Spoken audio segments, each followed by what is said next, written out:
Boom, boom, kaboom. I can see by the clock on the wall. It is time for me to drop my balls. Let's go. It's Gaming After Dark. It's Tuesday night and looks like it's a solo show tonight, bitches. Yeah, we're going to address all that shit in just a second, but big shout out to the amazing chat tonight because we got the who's who already in the chat, and I expect a few more to stroll in here momentarily. Doggy Dog 420's in the building, Talos Ray, Princess Zelda, who I haven't seen in an attorney. What's going on, girl? Good to see you. We've also got Infinite Hero in the building tonight. We got our good brother Dreadpool. We have got Talos Ray. We've got Dizzy Delta. And like I said, more people coming in. Let's get the first super chat out of the way real quick. Doggy Dog drops $1.99 early in the night. Gad time. Let's go. Alrighty, we'll get to the topics momentarily, but obviously I've got to address the old gorilla in the room, so to speak, and that goes back to last week's show. I don't know how many of you have watched it or went back and caught it on the replay, but let's just say it wasn't one of my finer moments in podcasting.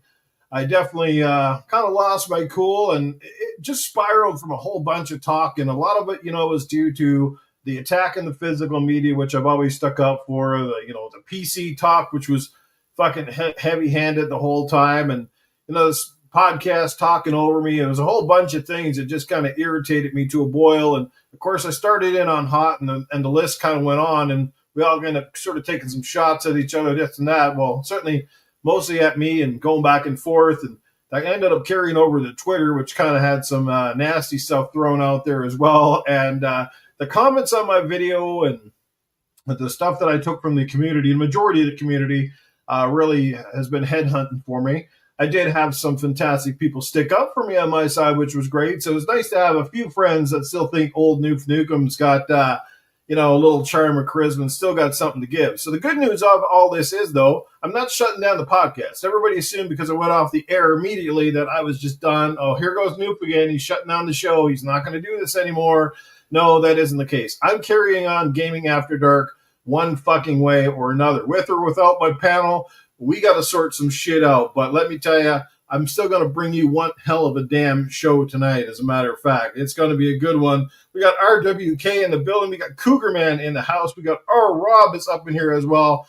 Welcome to everybody to the show. Like I said, hopefully, it's hard to explain because it's just one of those things, it's just things bubble to a boil.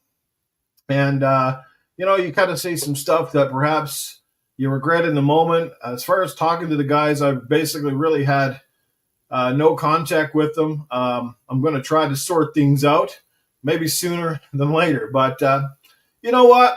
Let's get this show going. And you know what? Fuck it. I brought in some big guns for you tonight. Don't worry. It's not going to be all just Noof Nukem, fucking chibber chabber, slobber knocker, all that shit. I have got some big guns to bring in tonight. Let me tell you, when you want the show done right, when you want GAD at its finest, you got to bring in the mouth of the South, the Mr. Man. It doesn't get any bigger. Titan fucking Drago, baby. I mean, let's go, everybody. What the hell's going on here? You got Noof going crazy over here. We got to back him up, right? Well, there's no better way to back up Noof Nukem than with Titan fucking Drago, man. Original panel member GAD is in the fucking building, baby. This is how we roll up in here. He's ready to go. Can't you tell the energy level already has gone way the fuck up? Now, what's up, everyone in the chat, man? Real quick, man. What up, doggy? What up, fellas?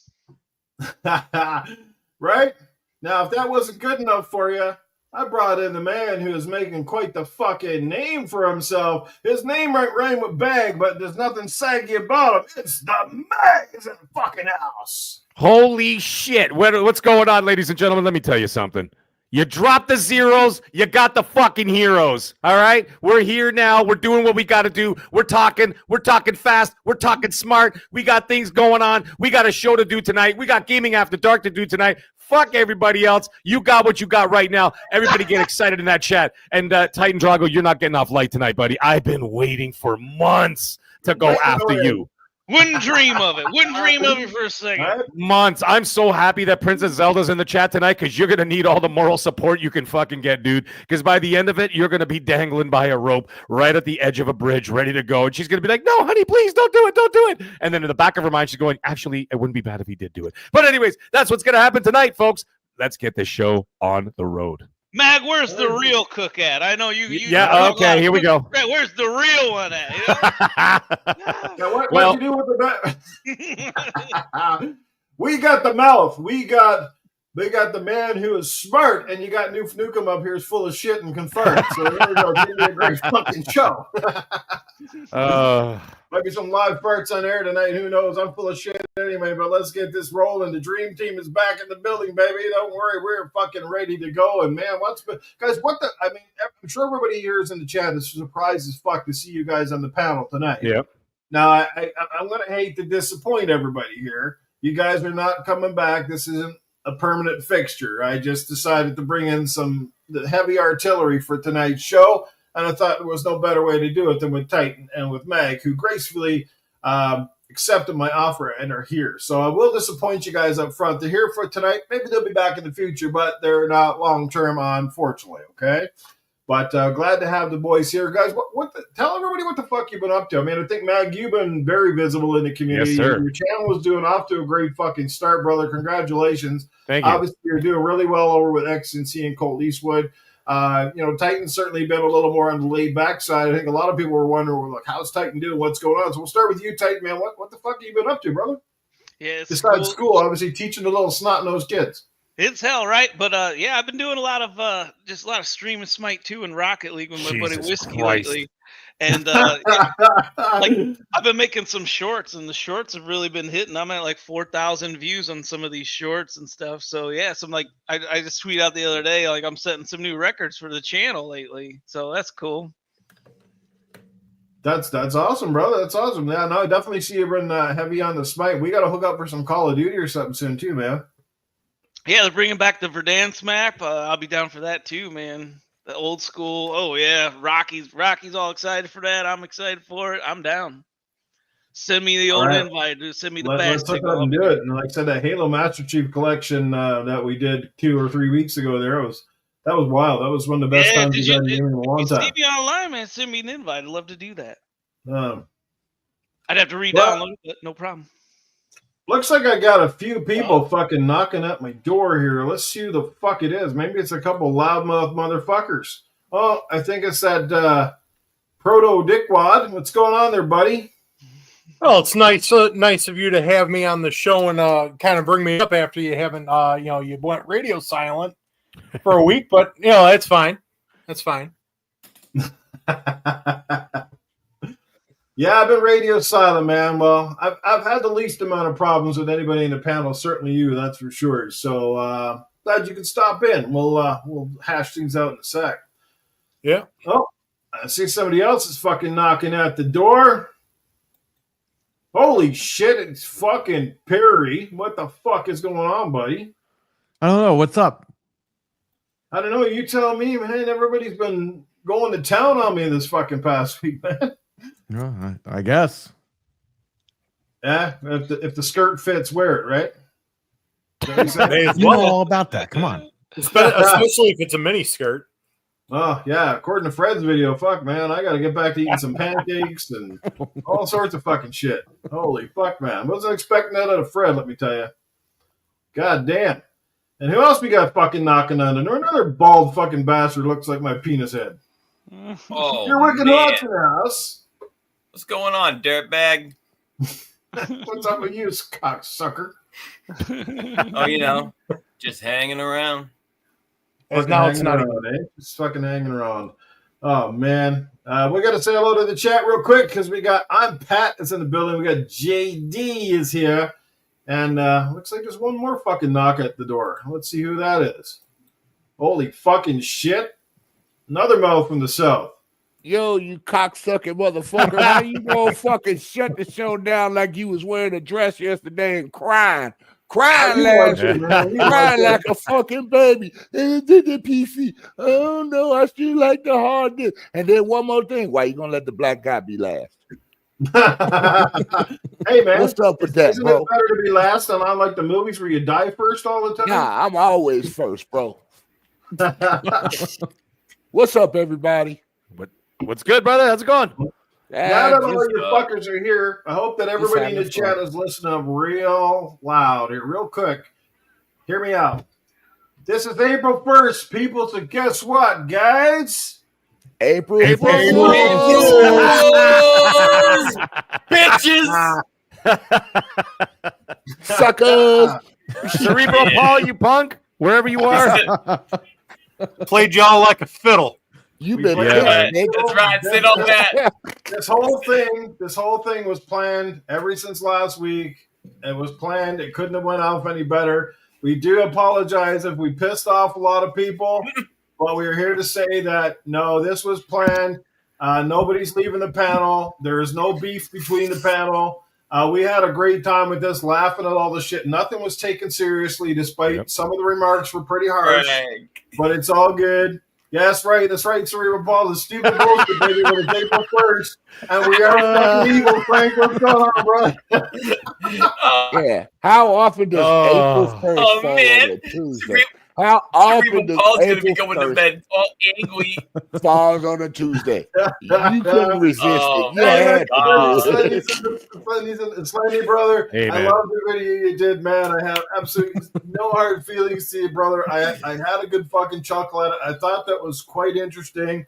You know what? And in all fairness to everybody that took shots or defended me, but I'm going to talk about the people that took the shots.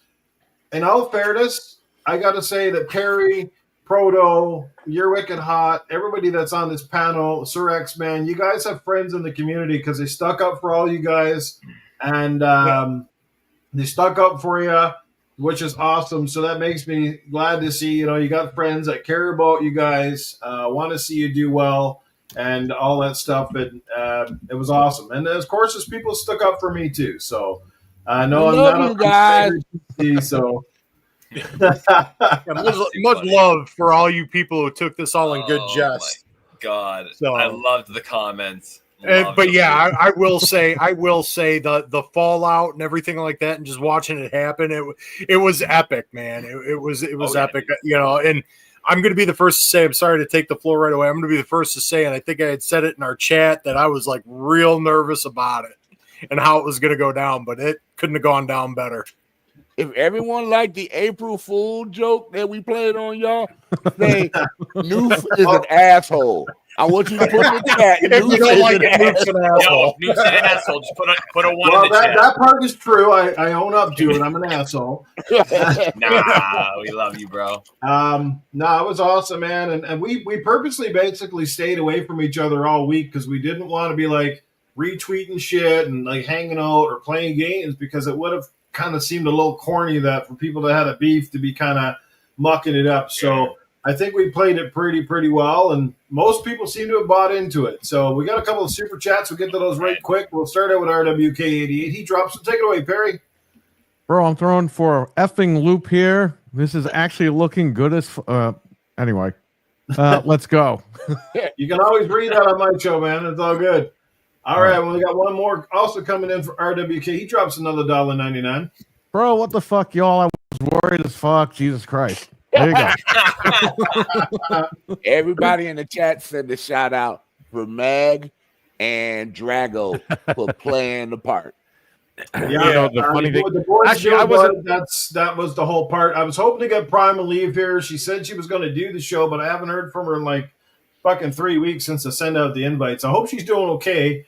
It would have been amazing just to have the original GAD crew back, but I'm absolutely ecstatic tonight that we've got everybody here pretty much, which is fucking fantastic. So, yeah. So I'm going to bring Titan Drago back in. And No, don't. It's fine. This is good. No. The best thing you did. It's a nice peaceful calm. It's just the calm before the storm. It's just the calm before the storm. Listen, That's this so show's been on funny. for He's in the 15 background. minutes. I gotta just bounce somebody over here, so we're gonna bring him back. You can't keep me backstage. Jesus Christ, it's Godzilla. Yeah, Godzilla was gay. Does that make him man. stronger? He's like an angry midget that didn't get it. Had him fooled. Pink Pickles, what's going on? What's MILF? What the hell is he talking about? MILF. You don't want the Titan Rage. Keep him backstage. You don't want it. He's like an angry midget who didn't get a role in the new Snow White movie. Jesus, he's so angry and little. But then again, if he was an angry midget, he shouldn't be so angry with the fucking fallout of that movie. It's gonna sign. Hey, I must go away. It's so funny with that movie because they started with like real tall people, and then the midgets got upset because they didn't hire the little people. Yeah, that was Peter Dinklage's fault. Because Peter Dinklage fucked it up for them, and then they're like, "Dude, real quick, this is the Max, only roles we get." Yes, sir. Real quick, because I had to hit this out because like Princess Zelda said something in the chat. She's like, I don't let her do April Fool's things. Like what Noof just did to y'all is child's fucking play to what Princess Zelda would do to my ass. Okay, like all right, here's one real quick for you. So like she did a couple ones, and I was whatever. But the one that like sent me over the edge was like, this shit's gotta stop. She fucking she set the shit up for months in advance, all right? Like Noob set his shit up, like you don't see it coming. Noob set his shit up like a week in advance, you didn't see this shit coming. Think about months in advance, okay? And it's just like building and building. Are you talking about pregnancy? Yeah. I'm talking about she had mail 9 months to our later, house. April. She had mail sent to our house, like from the official government website or whatever, because she knew I was real big. Like I never wanted to do what the hell is it called, babe? Circumcision? Dude, what the hell? You gotta go on the fucking take a shit. Jury duty. I never wanted to do jury duty. And she knew this, and she had mail sent to our own house from the jury, from the courthouse, saying they summoned me and this and that. I was so pissed, man. I'm rage induced, and I'm like, how I did my civic duty. I was in the Navy, I don't vote for this reason specifically. Like they're not gonna get me on these things, right? So, oh my god, and it was the day of. I'm in my. Outfit, fucking walking out the door, and she slams it on me, and oh my god, dude! And I was like, then no more. So it's like, Wow, that's awesome. Oh, we got the real chef around here. Is that right? My wife's talking, dude. Hey, my wife's talking to your wife. This is not a good situation. We can't. Can we get them to shut the fuck? Hey, knock it off. Yeah, I don't need you two canoodling in the background, screwing everything else for myself and Titan. That's a new idea for a podcast. We should have the sibling rivalry podcast. Oh that'll be the next one, right? Get the I don't need any of that nonsense in my life.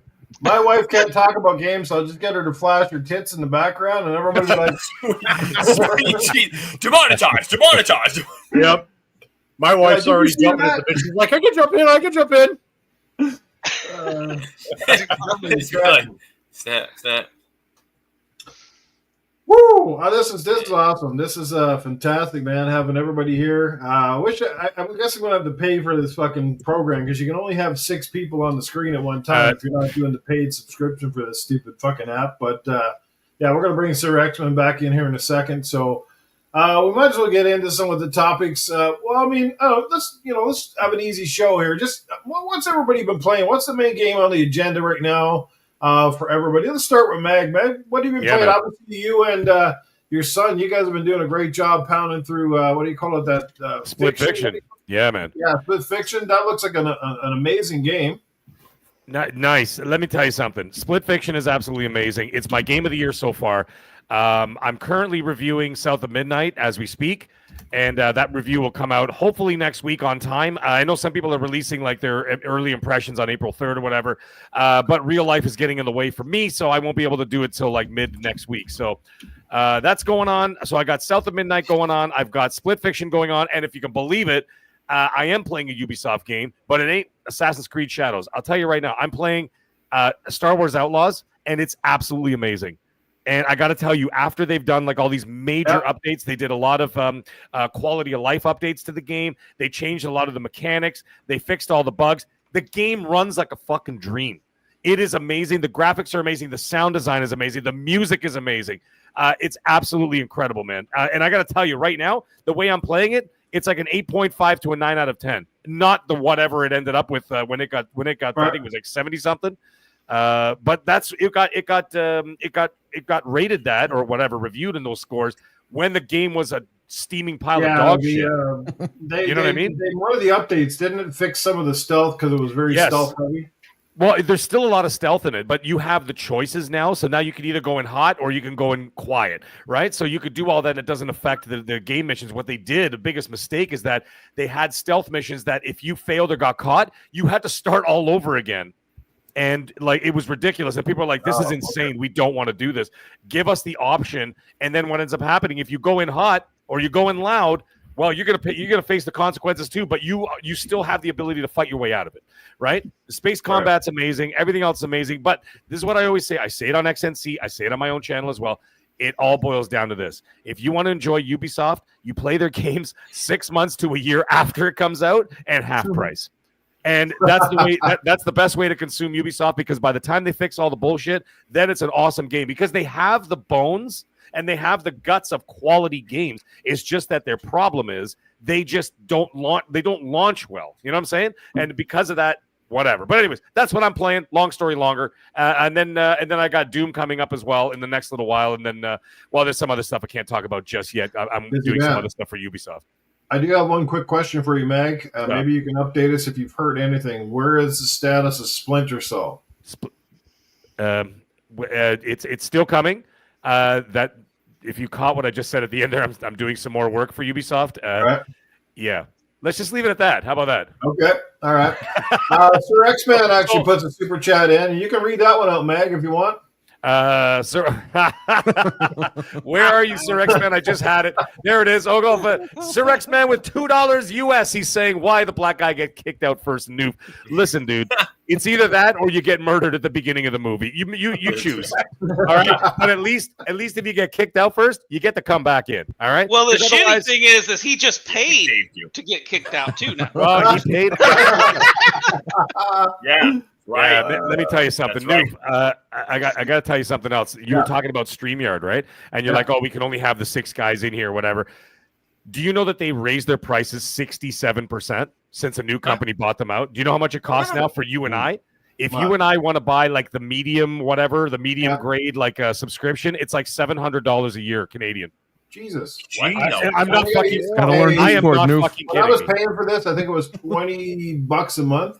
Yeah, no. Now it's like $50-something or 47 something, whatever, something like that. It literally went up 67% when a new company purchased them.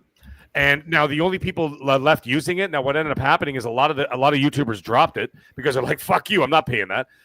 But the big ones use it, and you know why? Because they make $800 in super chats in the first 10 minutes of their show when they got 220,000 people watching live, right? So to them, it's no skin off their fucking back. So like they get like 25. They get 25 super chats in the first 10 minutes. They paid for the whole year. Right. Yeah. When you get a big, you get like Nerdrotic, he's still using it, but he's been, what's his name? Gary from Nerdrotic's been bitching about it. Jeremy from Geeks and Gamers been bitching about it. He's like, this is fucking insane. But the guy gets $250 super chats every 5 minutes. You know what I mean? So they pay for it. But like for the rest of us, go fuck yourself, man. I'm not paying those prices. And I'm not kidding, Noof, $700 Canadian. And that's for the mid-grade. Wow. Yeah, I mean, rarely. This is the only occasion. I think this is 24 episodes of this podcast. It's the only time I think I've had more than like the full panel plus 2 guests. So like, I really don't see like me using it very often. So I just, I'm just not going to bother with it. Just gonna bring in Sir X-Man here. So I'm just gonna knock you out here for a second there, Mag. Let's bring in Sir X. All right, and Titan, man, what have you been playing? Obviously, you said Smite. You've been playing or Smite 2. Smite 2, Rocket League, always do. And so I downloaded Atomfall, and it crashed on me when I threw a Molotov on like 5 guys. It was like a perfect throw. 5 guys crash. They're all burning, crash. So that pissed me off. So I haven't gone back to that since, because I hate replaying games.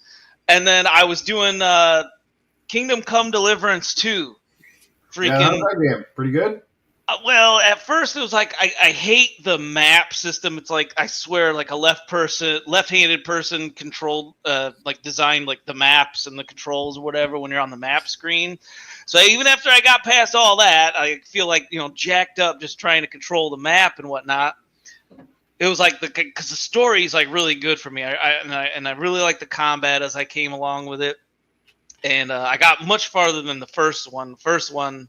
I don't remember. I got burnt out on it or something. Or I never got the combat or something like that. But this one, it came to me, right? So I'm like playing through this game, and I get to this mission where it's like I gotta serve the king wine, and I notice, like, when I go to serve this king wine, like the pitcher's like off the table a bit. So I go and grab it. Like, all right, I can grab it, and I go to serve the dude wine, and it's like the cup's right over there. And I try and pour it again. The cup's right over there.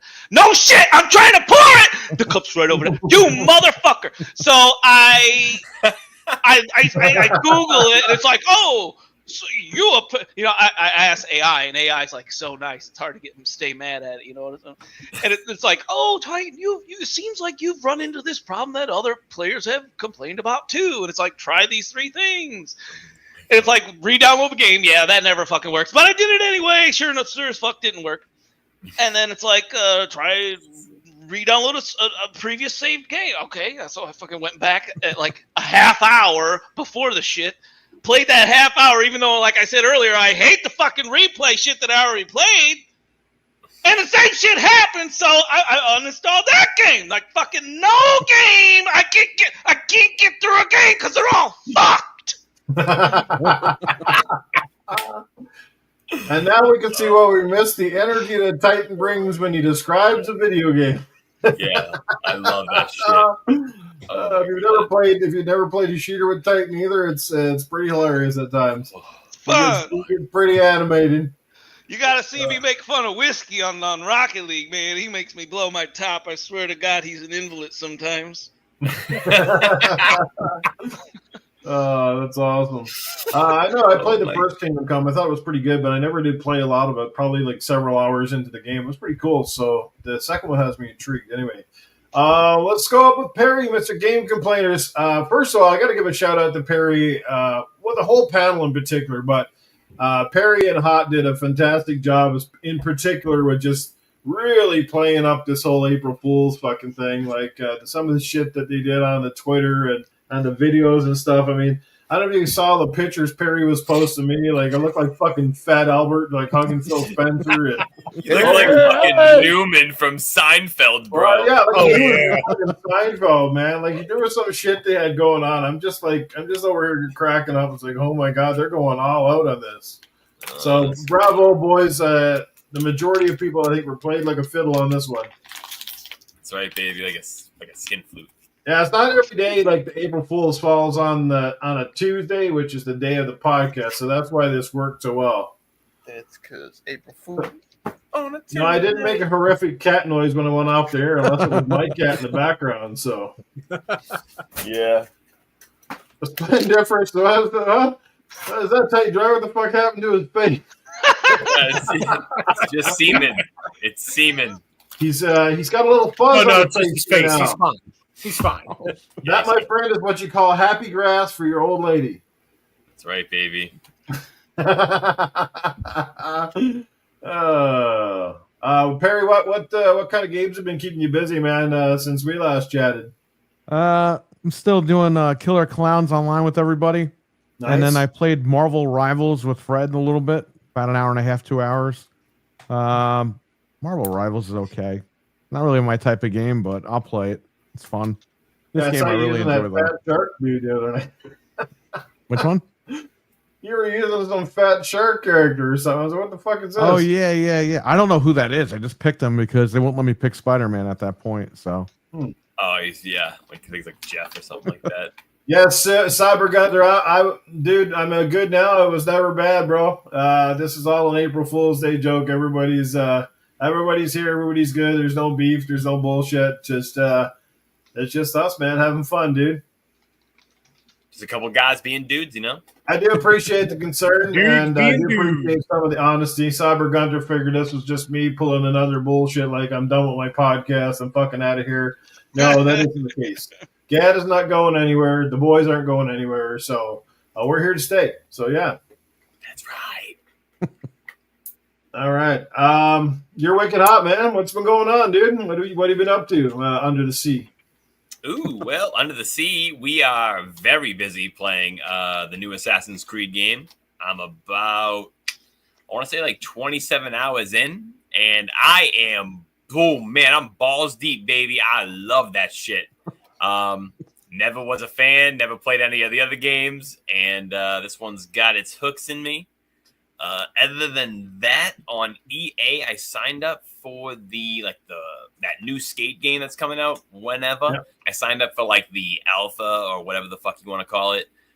So I've been like chipping or like just playing a little bit of that. It's kind of like, it's actually pretty fun. It's just like basically like a open world skate in the city with a bunch of ass random people, and it'd be cool if there was actually like people you could skate with, like if we were all in there together and we're all like dropped in, did a line, like ripping around. But you know what I'm saying, baby.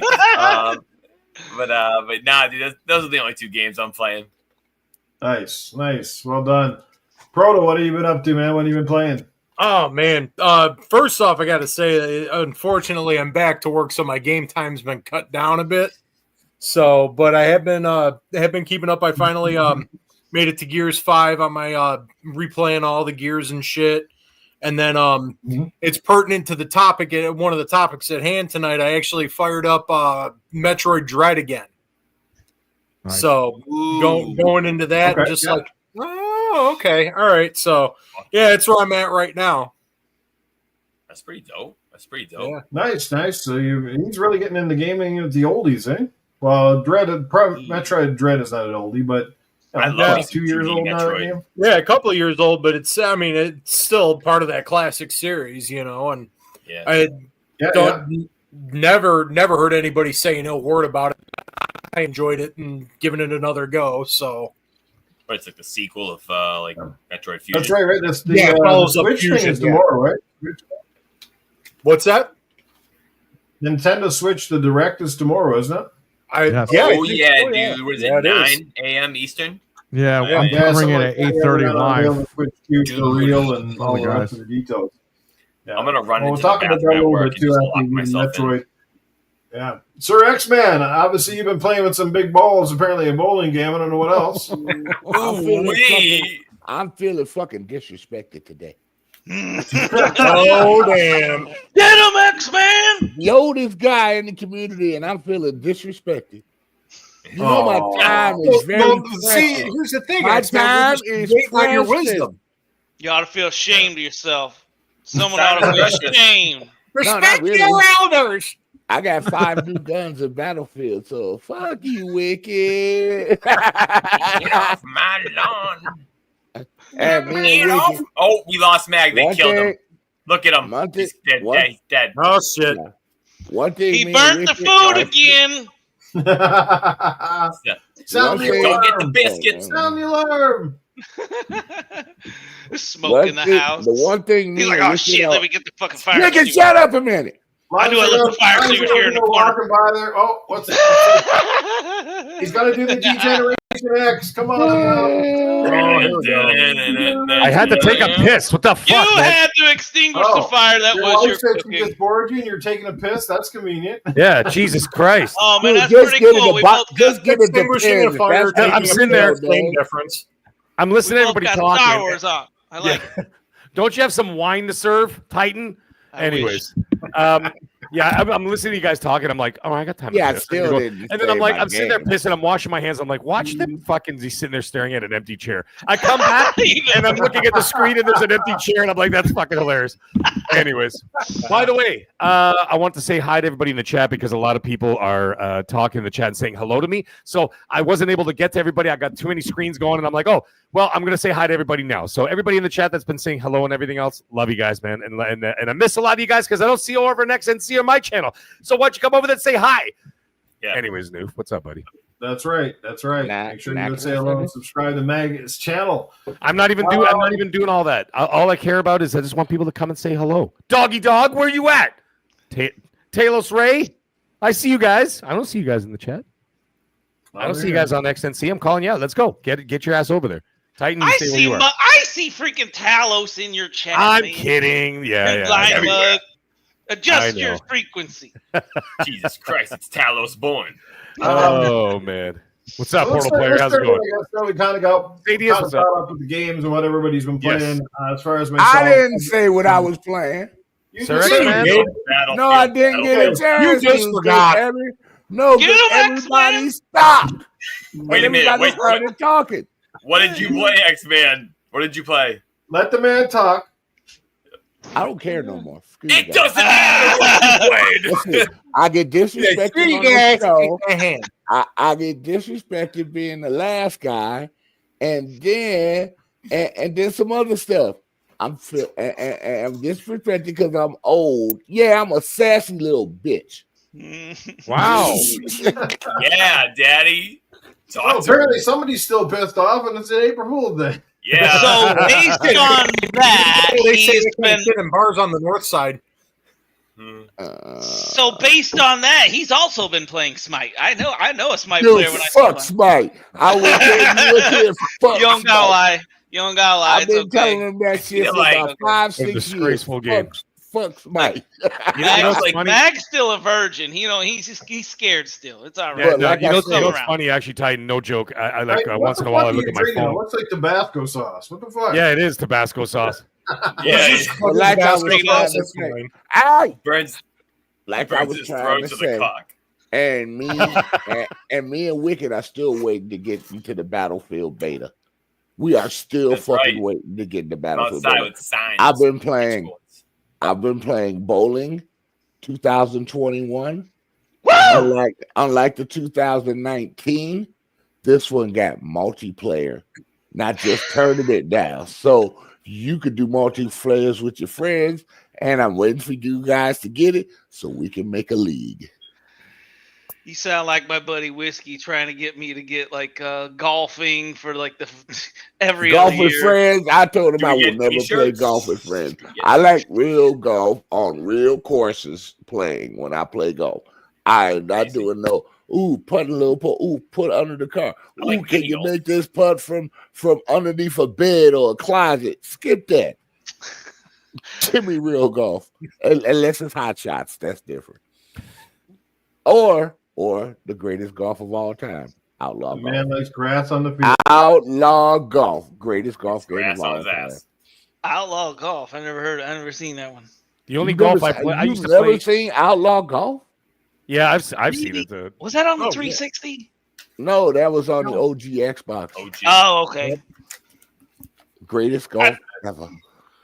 Beat your caddy up. Remember that, man? Oh, you didn't play it. Nah, I didn't play that. I think I got some like my old mind. I think my old mind just started kicked in some like screenshots of it, but I don't remember anything. That's because Smite is like a drug, and it makes you forget everything else. You guys got a VR. I hate you all, Smite. Talk about me, right, Meg? Talk about mini golf on VR is awesome. Dude, the walkabout mini golf on MetaQuest is absolutely amazing. The only other one I used to play was back in the day. Remember when they actually had Tiger Woods' name on it? It was Tiger Woods Golf or whatever. I used to play those on the 360. Yes. I used to play them on the 360. They were amazing on there. And then the only golf I play now is I downloaded this one. It's so much fun. It's so addictive, but it's on like a tablet or a phone. It's called Stickman Golf. Utterly ridiculous. All right, but it's so much fun, man. I just can't stop playing it. Excellent. But anyways, enough about golf and bowling. Can we talk about some other boring shit like the Nintendo Switch too? Hey, Mag, how many coins you got to put in the game to get stuff? Yeah. Hey man, anybody comes to my house, I change everything. I charge $1 per game now. So shit. Hey man, inflation. There's tariffs in my house too, motherfucker. 25%. It went up. Now the games are $1. No, that'll be 125%.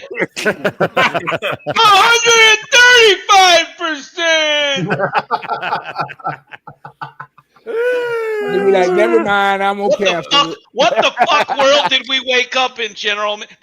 We got off, Mag. We got off Gaming After Dark, and everything went to fucking shit. Everything. Well, not everything. I mean, most of everything. Maybe, yeah.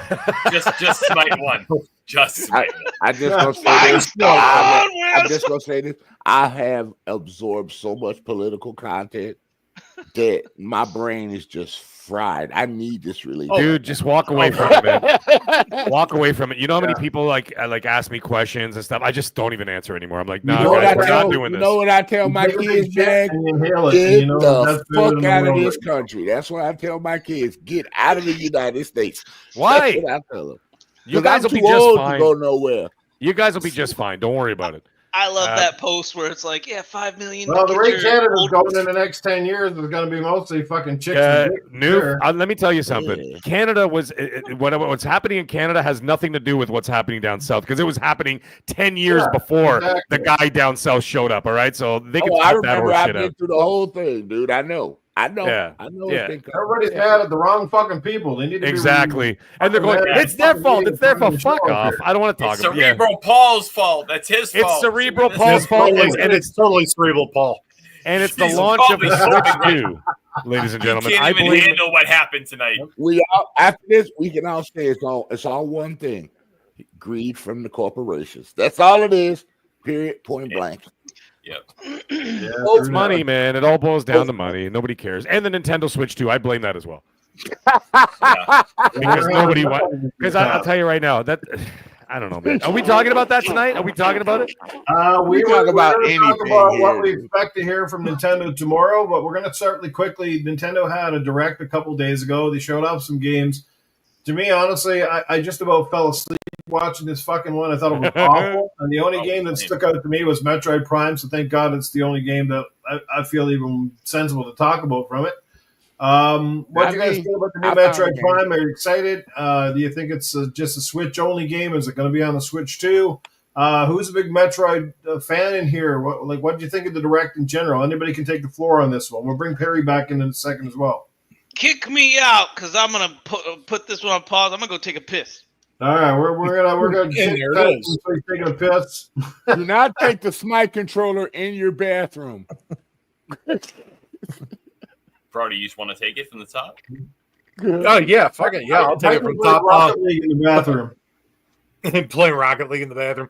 The direct itself was pretty boring, but I'm super excited for Metroid Prime 4. I'm a big Metroid fan anyway, so it looked really good.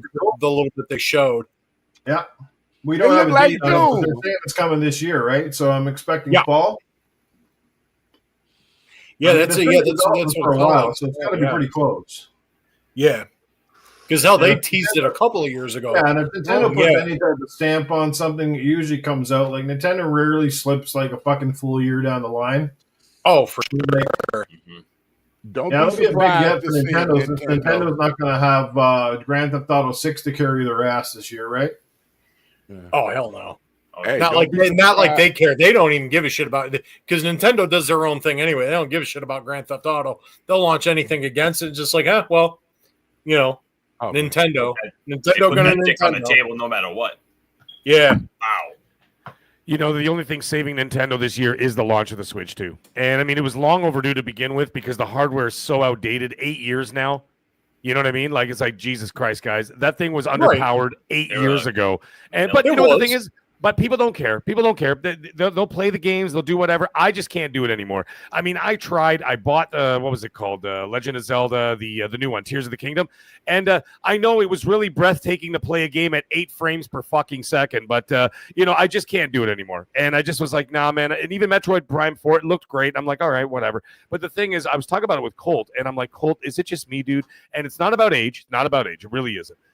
There's nothing in my heart left for Nintendo. There's just nothing there. Like, I feel nothing for them anymore. It's just like, you know what? Portal Player, you're not wrong, dude. He's saying Switch 2 is going to be a monster hit. It is going to be a monster hit. I didn't fucking say otherwise.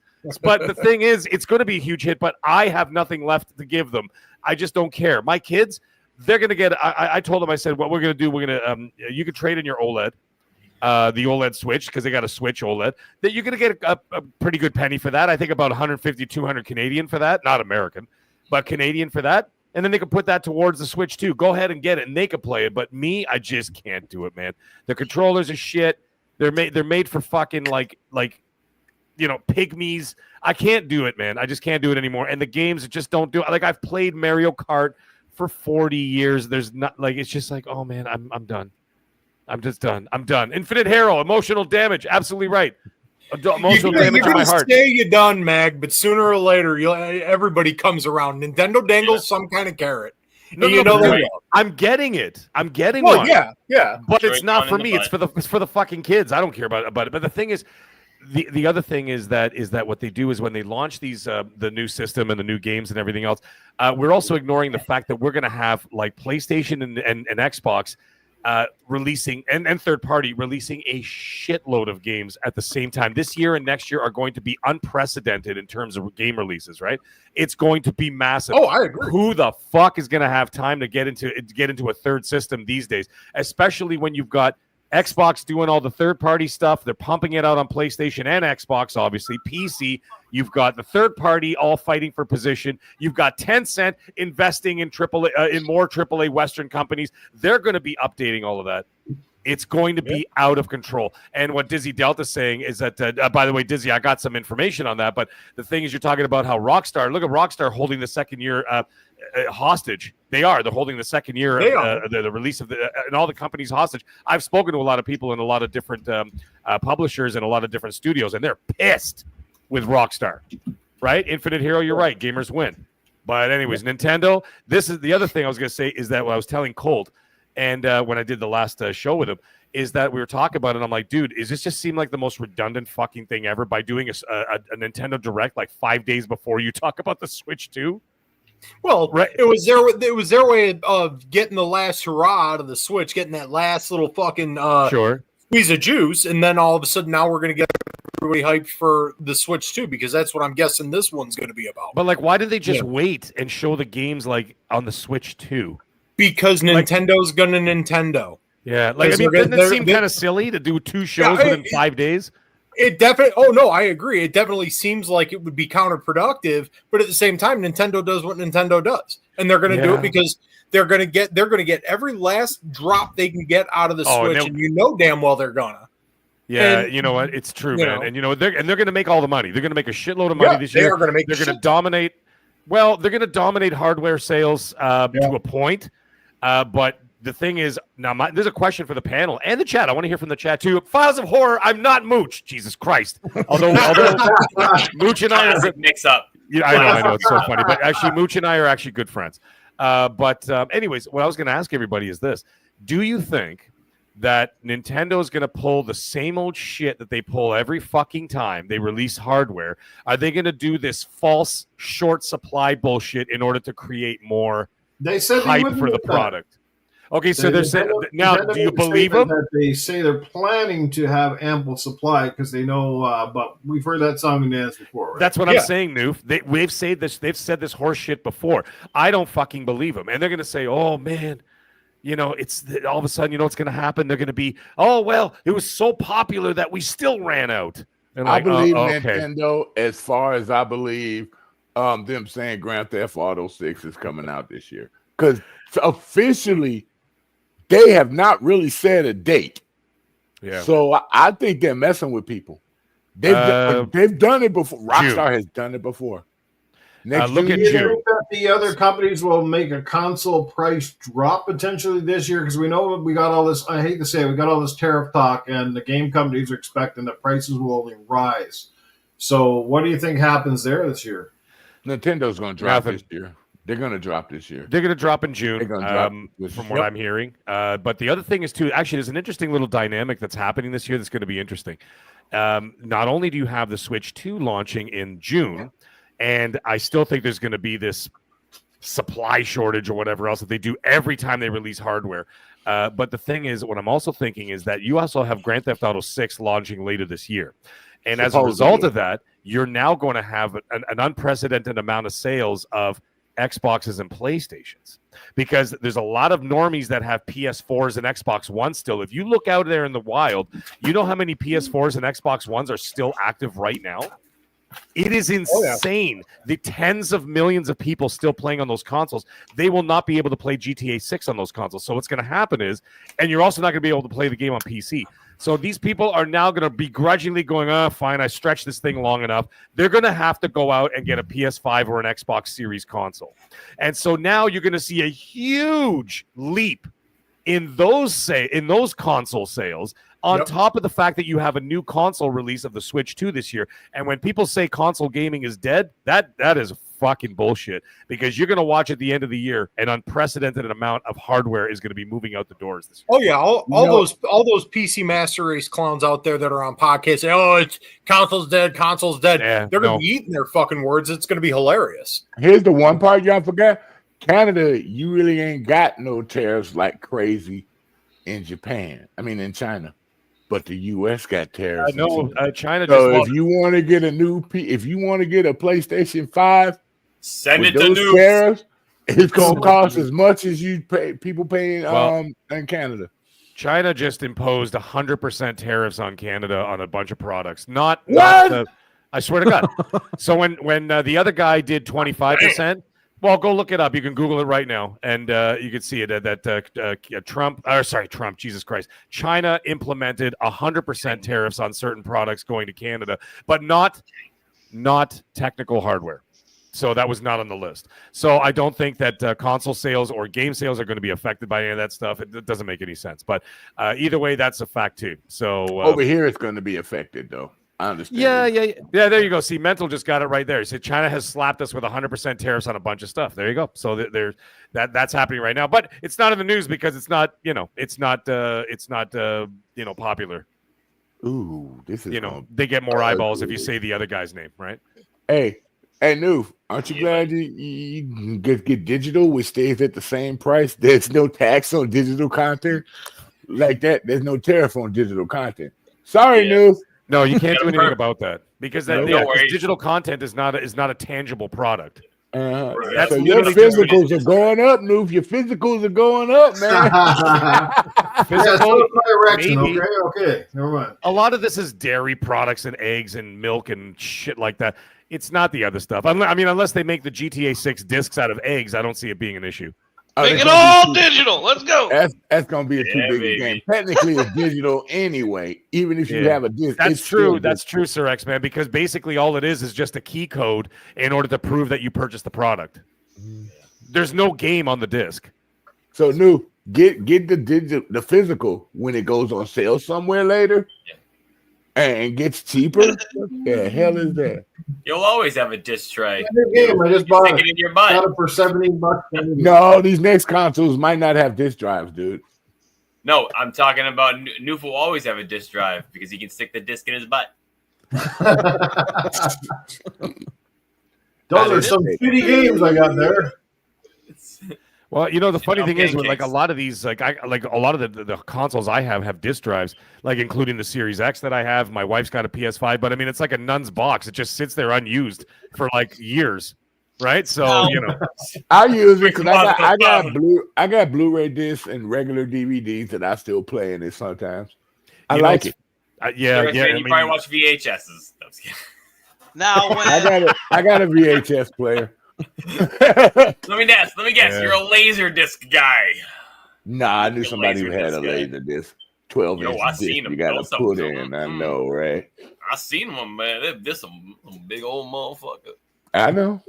So I'll go around the circle here. If anybody else wants to talk about Metroid Prime, but of course, I'm pretty sure a more interesting topic is what do we think Nintendo shows off. We obviously know the console is going to come out. We're going to see the release date, the price. All that, I'm guessing, as well as what the software is going to look like. So what do you guys think Nintendo does show off tomorrow? Hey, Titan, look at this, baby. Oh, boy. Oh. Whoa. Oh, it looks like a Rambo knife, man. Legit. It is, man. It's a real deal. It cuts like a knife, but it feels so nice. This should have came in from the fucking the mud wall with that thing, man. That would have been, you know what I mean? Imagine if Noob's wall was painted black and he just came out of the wall. Painted himself, and then all you see is his eyeballs. Like, yeah, he opens up his eyes. That's all you see. That'd be great. That shit will cut you, man. Do not give that to Handy Andy, dude, because that would be scary as fuck. Cut Handy Jimmy's head off with it. I dare you. Let's go. Yeah, let's circumcise. Let's fucking circumcision. Cut his head off. Cut his head off. Cut his head off. Cut his. Cut. This is the circumcised. Somebody's gonna be complaining that I'm nobody's leaving with turtlenecks this year. People going in with hoodies and they're leaving with. That's a lot of deer hunting right there, dude. I know. Yeah, what? That's for slicing Canadian bacon, says Infinite Hero. Sweet Jesus. That's some thick bacon. I want some of that. But yeah, the only thing that I saw, I'm just gonna say that from the showcase is like that Pac-Man style game, and then Sarah Bond immediately came out and said that's coming to Xbox too. I can't wait to play that. That game looks good. Okay. That's what I thought. Oh, sorry. It is a son of You have brought us so much dishonor to this podcast. We cannot let you hang out here. You need to be an Assassin's Creed Shadow, bro. You sounded like all I can think of. Yeah, I cast a pretty big fucking shadow. They'll all know I'm coming when the sun's out. This is Yasuke, and we are in Assassin's Creed. You sounded like what's his name? Some South Park there. So, do you want me to eat vanilla bean? Oh, I remember that episode. Asparagus. Yeah, it's a city sushi. talking about when he was in the sushi store. What's that? Cuttlefish and asparagus? Okay. Okay. He jumps a fucking sword in my ass. He jumps off the building. He's like, "Oh no, Asian stereotype!" To his head. What I want to know is with the Switch is like, when it first comes out, are developers gonna have to pull magic tricks just to get like normal games to run on it? Though that's a real question to ask everyone. It's looks like it's going to be the power of the PS4 Pro is the closest they can come to what they were saying it's going to be capable of doing. So in that respect, you're going to get certain games that be able to run on, like for example, the last Call of Duty, Black Ops 6, will be on the Switch too. Right, so that, but there's no guarantee the next one is going to be on there because what ended up happening is, from what I understand, I don't 100% believe it because I know that Activision doesn't like to say no to money. But the word right now is that the next Call of Duty, the one that's coming out this year, 2025, will only be for this current gen consoles, and they cut off the Xbox One and PS4 and Pro. So as it stands, though, so that means that the Black Ops 6 will be playable on the Switch, but not the new one, right? So you're not wrong, Titan. That's something that needs to be discussed when it comes to third party, because you're like, well, what's going to be available, what's not going to be available, and what can they dumb down in order to be able to play on the system. But Nintendo really doesn't thrive off of third party games. I mean, it's always about the first party, right? And what they got, and all those stupid Pikmin and Pokemon and all that horse shit, and they got all that stuff, and that sells tens of millions of copies, right? Well, here's the riff, though. If you're gonna have Call of Duty 6 on there, what's the point of having Call of Duty 6 on there if you still ain't got no new good multiplayer for your console Switch? For the ecosystem.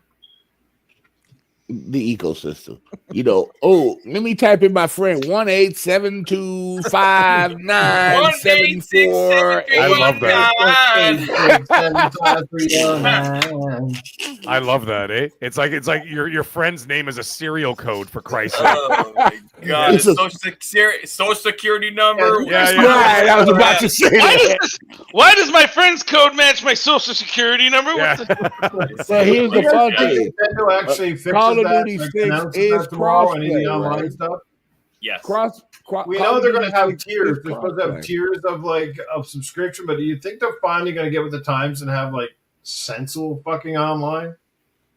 One can only pray. To what I want to see tomorrow, I'm really interested in seeing what the fuck the C button does. I want to know what the C button does. Do I just like rub it like this, like I gotta know. Anyway, No, number two. I want to see what the online interface is. Like, is it a sidebar? Can I pull it up? Is it a whole screen that gets taken up in front of the game? And then the third one is online chat. Are you going to have your own, or are you going to outsource it and just go like maybe you can link Discord? Like, those are the three things that I kind of want to know. Maybe what the fuck would you do, Wicked Hot? That's the real fucking question. Well, if I was Nintendo, I'd just outsource that motherfucker to Discord and be like, I ain't wasting my time. Is that like saying Tesla? Is that like saying Tesla? Well,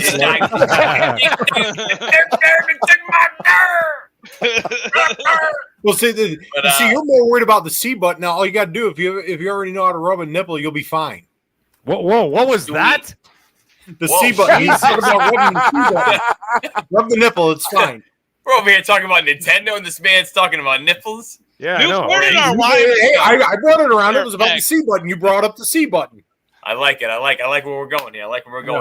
Well, I don't. Well, go, Sir X Man. So, you hardly know what's going on. It's fine. You're just along for the ride. I know what's going on. I've been around a long time. Does anybody else? What's going on, dude? Who else has anything? Perry, you've been awfully quiet. What do you have to say on the subject there, sir? I'll be streaming it tomorrow with my wife and Frank and Anthony. And I don't know if Fred's going to be around, but we'll be streaming the whole thing at around 8:30 in the morning. Nice. Right before they go live. 8:30 in the morning. Yeah. Oh, yeah. Eastern, I gotta wake up for that. It's 8:30 Eastern? Yeah. Yeah. Oh, that doesn't 9 work. Eastern. 9 Eastern. Oh, right? 9 Eastern. I'm going to start 8:30, but it goes live at 9, yeah. Oh, Christ. I'll be listening. I'm going to run to the fucking bathroom at work. Man, are you looking for somebody to join for this so you ain't got to do it? No, I'm working like most human beings. I can't fucking be there at 9 a.m. She did take the day off of work tomorrow for this whole Nintendo thing. So they should do these things in the afternoon. Like you know how Xbox and PlayStation do those things in the afternoon. Yeah. Like usually like 3, 4, 5 p.m. Eastern, that kind of thing. Like, when people fucking get home from, I mean, not everybody works 9 to 5. I mean, Jesus Christ, I've been a chef for 30 years. I should know all about it. But, Yeah. Well, what time do you think it is in Japan? It does not fucking matter. It's probably afternoon. I know what time it is. Then they should spend the rest of the day eating cuttlefish and asparagus, and then they do it at 5 p.m. Or what they do is they pre-record the damn thing, and then they show it over here because the majority of their customers are in the United States. Mm-hmm. Well, the only thing I could think of, it's early because possibly pre-orders are going live after the Direct. Oh, yeah, that's a good point, dude. That's a really good point. That's why Walmart Canada have been tweeting for weeks now. Okay, so let's go with predictions. And then they had Wario come out a couple of days ago and be like, oh, no, pre-orders are April 9th. So I think they're trying to throw off scalpers. Well, yeah, good point. Yeah, but I'm hearing tomorrow's the day. So let's see. We're going to find out. Right. Save your local GameStop. Now, here's the thing, and I don't believe this. But this is what I'm hearing, and I like I said, I don't believe everything that I hear, but I'm hearing that it's going to be $3.99 American, $4.99 Canadian, and I'm like, that seems awfully cheap. Yeah, especially these days because the other two companies have let it be known that from the PS5 Pro and on, and this goes for Xbox too, they're done losing money. Yep. So that the next gen, like a PS6 and the new Xbox, are going to be minimum $700-800. So they're not losing money off of these consoles, and they openly said it. Phil fucking said it. He said it. We're done. Like they're taking a page from Apple. They're like, Apple's worth $1 trillion, $2 trillion, and they don't fucking undercharge for anything. They overcharge and make a profit of it. Now they don't need the profit from it, but what they do is that they utilize that to get you in the store. But the thing is, they're done losing money on it. Yeah. Well, they're not subsidizing anymore. But how is Nintendo pulling this off at $3.99? Well, because it's last gen hardware. Microsoft tried to be the good guy.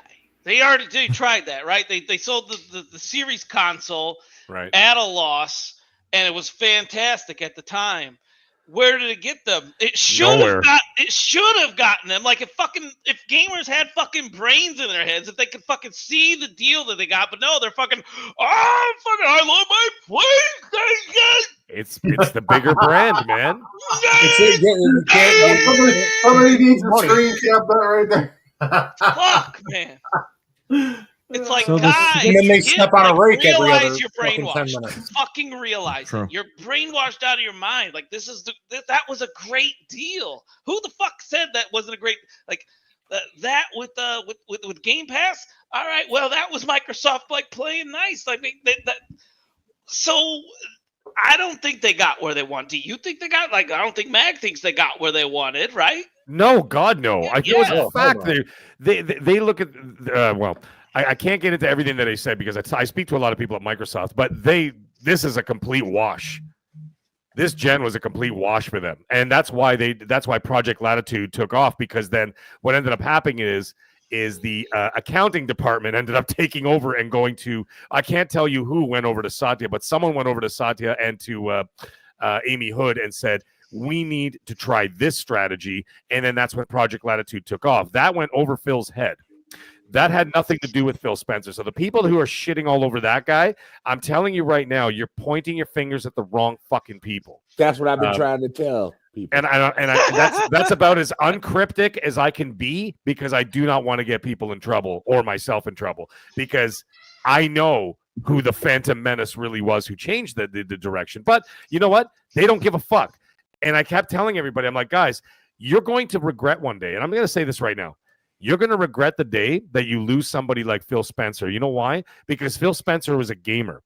He still is a gamer. He plays. He's in the chats. He's listening to the shows. He's in there. And he's not just doing that for work. He does it because he actually loves the job. And he loves being in the industry. And he loves the gaming industry. And he loves gamers. He really does.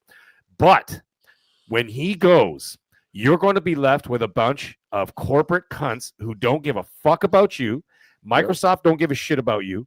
The rest of the people at Xbox, they take pictures and they do their little fucking X, and then, hey, let's do the X. They don't give a fuck about you. I know as a fact they don't. And they're just there for the money, and they're just there for whatever. PlayStation, even worse. Nintendo, even fucking worse. And it just keeps doing all of that, right? And it's over and over and over. So you're going to miss a guy like him. When he leaves one day, you're going to fucking regret it. And that's something that's when you see people making clown pictures and this and that, blaming him for everything. You know why? Because he's the front man. And that's part of the job of being the front man. You're going to take all those bullets, right? That's just kind of the way it goes. Well, but you're going to miss that. When that man is gone, you lost a fucking gamer. I'm going to say this so you can get all 6 of y'all up in here, because I got some Battlefield to do. But I'm going to tell you, wouldn't it be ironic if Phil Spencer left and 6 months later he goes over to save PlayStation? That would be ironic. Or we get lazy or something. I heard they got a new CEO at PlayStation. He started today. He looks like Agent. Yeah, he looks like Agent Wu from, which is funny because Agent Wu's Chinese, but for some reason this guy does look like him. He's the new CEO of Sony, SIE and whatever. Right. Yeah, I saw a picture of him today. Yeah, but I saw the picture too. You got to forget the guy's name. Yeah, what's his character? What's his credentials? What's he's about? That's the thing. Yeah, another corporate money that doesn't. Another corporate suit who doesn't know your face from anybody else in the crowd. That's what all that matters is that we're buying their games. They're there for money. That's what he's all about. That's what they give a fuck. They don't give a fuck about nothing else. Sure that they're making The Last of Us. There you go, dude.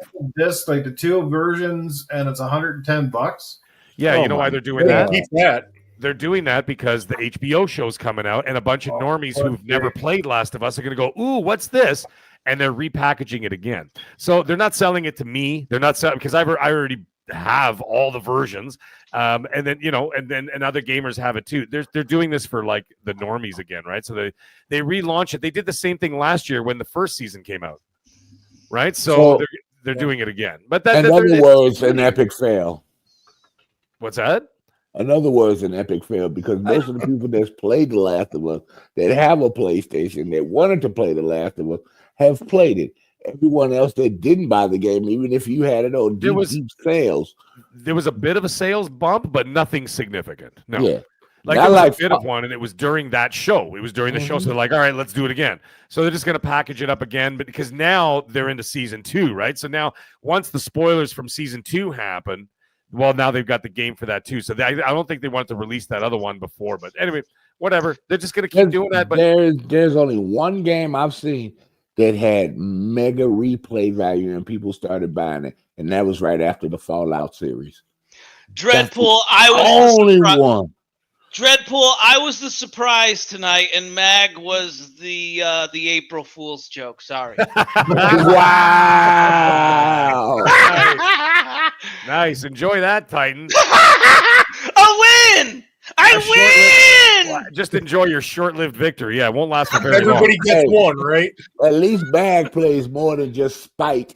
And I thought you were leaving. You left. He's what you call a real gamer. You stayed Jesus Christ. Sir X-Men, you stayed 10 seconds too long. Get the fuck out. Rotate it. No, let's keep him in. Rotate Titan now, please. Thank you. See you next week. I'll see y'all next week. Everybody have a good time. Have a good weekend. Be safe out there, and we'll catch you there. I'll catch you next week. All right, brother. Are you taking over? What up? Well, yes, so you can have all 6 of them in there, and they can all go at it instead of bouncing us out one at a time. He said he had to download Smite 2. Leave him alone. It's all good, man. Dude, you might as well give me some crack. Fuck that. real quick. All right. All right, everybody. Y'all have a good one. All right, later, man. Thanks for coming, man. Appreciate it. Oh, yeah. Remember when we did Titan's Corner and we would have the fucking chat vote? Yeah. Yeah, that was so fun, dude. I just remembered that shit. Oh, I remember when fucking Mag and I think it was it was Cletus, and he was like, if I hear one more like hi ho fiddly diddly, and fucking Nuke responded with hi ho fiddly diddly, and I fucking lost it. Yeah, that was great. The Titans Corner was funny, man. Like fucking that was great. I got robbed on that last one because I clearly won, and then it was down to a swing vote. You were like I remember undefeated, weren't you? I'm still holding on to that bullshit. It came down to a swing vote, and I'm pretty sure it was Dreadpool's fucking fault. And then all of a sudden, it's like, oh, Titan was better. I'm like, he had one joke. I had like 17. He lost. We all felt that way, man. We all felt that way every quarter. And then you got Axel with the fucking the COVID bubble Disney World Championship that has the asterisk next to it. Oh, it wasn't Titan. Yeah, sorry. It was Axel. But I think it was like, when you got like. Never mind. I was going to say something really bad. The pity vote? No, I was going to make a joke, but it was going to be way too dark. But anyways, listen, it was a pity. It was a pity vote. Okay, it was a pity vote because Axel was so bad that they just were like, okay, just give it to the kid. All right. He's downplaying it so bad. Axel did so well. I'm gonna let you get away with that. No, he was terrible. He was fucking terrible. He couldn't even. You remember what I said halfway through it? I even still remember because I have PTSD from it. I'm like, dude, he can't even complete the sentence. He can't even speak. He couldn't of course you did. That was your job. That's what you had to do. That was your last fucking. That was your last haymaker. And then isn't it you weird? Fucking missed. Dude, I knocked him out like 7 times, and they're like, "All right, just give him the victory. Just put the." He belt was like Rocky, man. He kept coming back for more. No, he didn't. They're like, listen. His body's on the ground. Just put the belt on the dead body because Mag already killed him, and we'll just give him the victory. Just let him have it. Oh man, he's got to rewatch. It was like a participation trophy award. That's basically what he got. It's like, you're the fat kid who came in 9th place. Here's a medal, fatso. Go have a box of Smarties. Oh my god. There, I went there. Okay, fuck you. Gaming after dark. That's what I remember. That's what I remember. Can you imagine Colt's face if I said something like that on XNC in front of fucking 1,000 people? He'd have a heart attack. He's like looking at his sub count drop and shit. It's like you get like 20,000 views on one show, and I say something like that. Oh my god! I could basically see him just putting his head down. Oh, you just. He'd just be like, I'm sunk. It's over. It's a wrap. We're canceled. It's over. Holy shit. That's awesome. Anyway, so the Switch 2, I'm not looking forward to it. What a transition. When you were I don't gone, plan on getting one day one. Like, for me, like, I think it's going to be wait and see. Like, I'm sure it's going to be good and all, but, like, I just got too many games to play, so I don't really see the point in rushing out. Plus, Nintendo fucking makes, like, another iteration every fucking second year. Like, you know what I mean? Like, this one we already know is coming with a regular LCD screen. It's not going to have the OLED. So guaranteed the fucking 2 years time they got the OLED fucking version again. Which you think right now at this point with the technology, they just put the fucking OLED in like right off the bat, right? 2 tiers. So my biggest concern here is what they do with the online. Like I said, it's time to get rid of the serial number fucking shit to add friends. It's time to add some type of invitation system or some sort of party chat where, like, again, every time we do Nintendo game days, we always got to end up on the fucking Xbox or in Discord or someplace fucking to chat with each other. Like, it's ridiculous. I know Nintendo's a family-oriented company and stuff, but, like, come on, we're all above that at this point in time. When your online is not even as proficient as the original Xbox from 2001, you got a fucking serious problem. You know what I mean? Let's look at this objectively. People love to be treated like shit. They love it. Yeah. We treat each other like shit. We fucking love each other. Xbox is like, hey, we just came out with the best console with the best price and the best service for the cheapest price, and everyone hates them.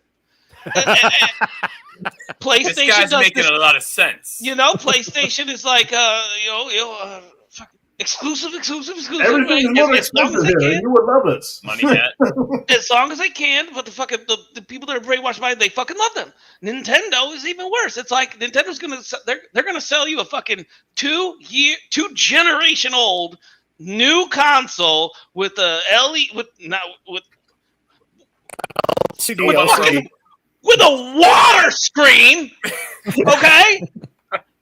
And people are gonna fucking love it. It's I don't what the fuck world am I living in? Yep. Well, that's what happens. Same people that stay in abusive relationships, right? Good God, yeah. It's just like people wake up. Well, the thing is, Nintendo, you got to understand, Nintendo does not. Right, fuck you. Nintendo does not treat their consoles like a hardware. They treat it like a toy, and that's why the prices don't go down. That's why the games don't lose their value over time. They keep it the same because they literally. Nintendo's a toy company. It's not a tech company. And as a result of that, they market it different. And because of that, they get a different audience. Yes, you will always get the gamers. There's no question. But a lot of the people out there who do buy the Nintendo products, they're not hardcore gamers. They're not listening to shows. They're not on YouTube. They're not watching all this shit, us arguing about this and that and whatever. You know what I mean? Like they're not part of all that. This is something that's a lot more accessible for a lot of people. I know a lot of people who are not gamers, but they'll sit down with their kids and they'll play Mario Kart. You know what I mean? Like 4 or 5 of them sit down as a family and play that kind of thing. And as a result, yeah, Noof, you're absolutely right, dude. Nintendo sold cardboard. How much worse could it get? Yeah. And they could do that because they're gimmicky. They do have good software. I mean, except for like the frames situation. Once you play like 60 or 120 FPS, go back to a fucking 8 frames Zelda and then give me a call and tell me how fucking awful that is, right? Or 15 frames per second, God forbid. That's their performance mode. So like it's fucking terrible. But the thing is, that's not for us. My kids will do that shit all day long or whatever, but they treat it like a toy. And that's why, Titan, they will continue to do that. And they will continue to sell incredibly well. But the funny thing is, like, I see what you're saying, but remember, like, when Nintendo has always had pretty successful consoles for the most part, and even on the Nintendo Wii and even on the Wii U, they had those Nintendo Selects where they put the games down to like, $20 and $30, right, respectively, whether country you were in, probably 20 US, 30 Canadian, whatever it was. Like, why don't they do stuff like that anymore? Like, why are you still literally charging? Was it $79.99 Canadian for Legend of Zelda Breath of the fucking Wild? And then you put it on sale every they usually about 1 or twice a year. They do like a 20 or 30%, and they act like this is a big fucking discount. Oh, 20% off of Zelda, which has been out for fucking eternity. You're like, what the fuck? Yeah, and you know what, Noof? Did you see what they did after the Wii U? So when the Wii U failed, they ported a bunch of games to the Switch and charged full price again. Yeah. Wii U games, and they literally repackaged it saying Wii U for the Switch or something like that, or whatever the hell they called it.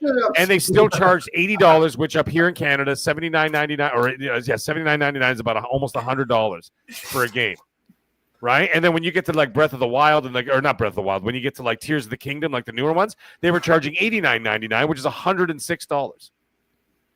JD, thank you very much, dude.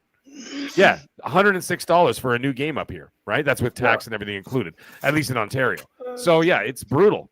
But, I love how MAG is like the official gaming exchange for North America versus Canada. He knows the name. I have to because worse in his neck of the woods. He's got what? You got 13% there, Meg?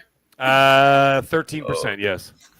We got 5% in Alberta, so we don't pay. We just pay GST. We don't pay PST. Yeah, we pay 13% They got on all our products. Ontario because they're fucking special. Yeah, So we're special. I just paid $20 for the goddamn Scorpion. Get over here! Goal explosion in Rocket League. So I know Even Rocket League is bleaching you for that shit now. I thought it was just Fortnite. Holy fuck! Wow.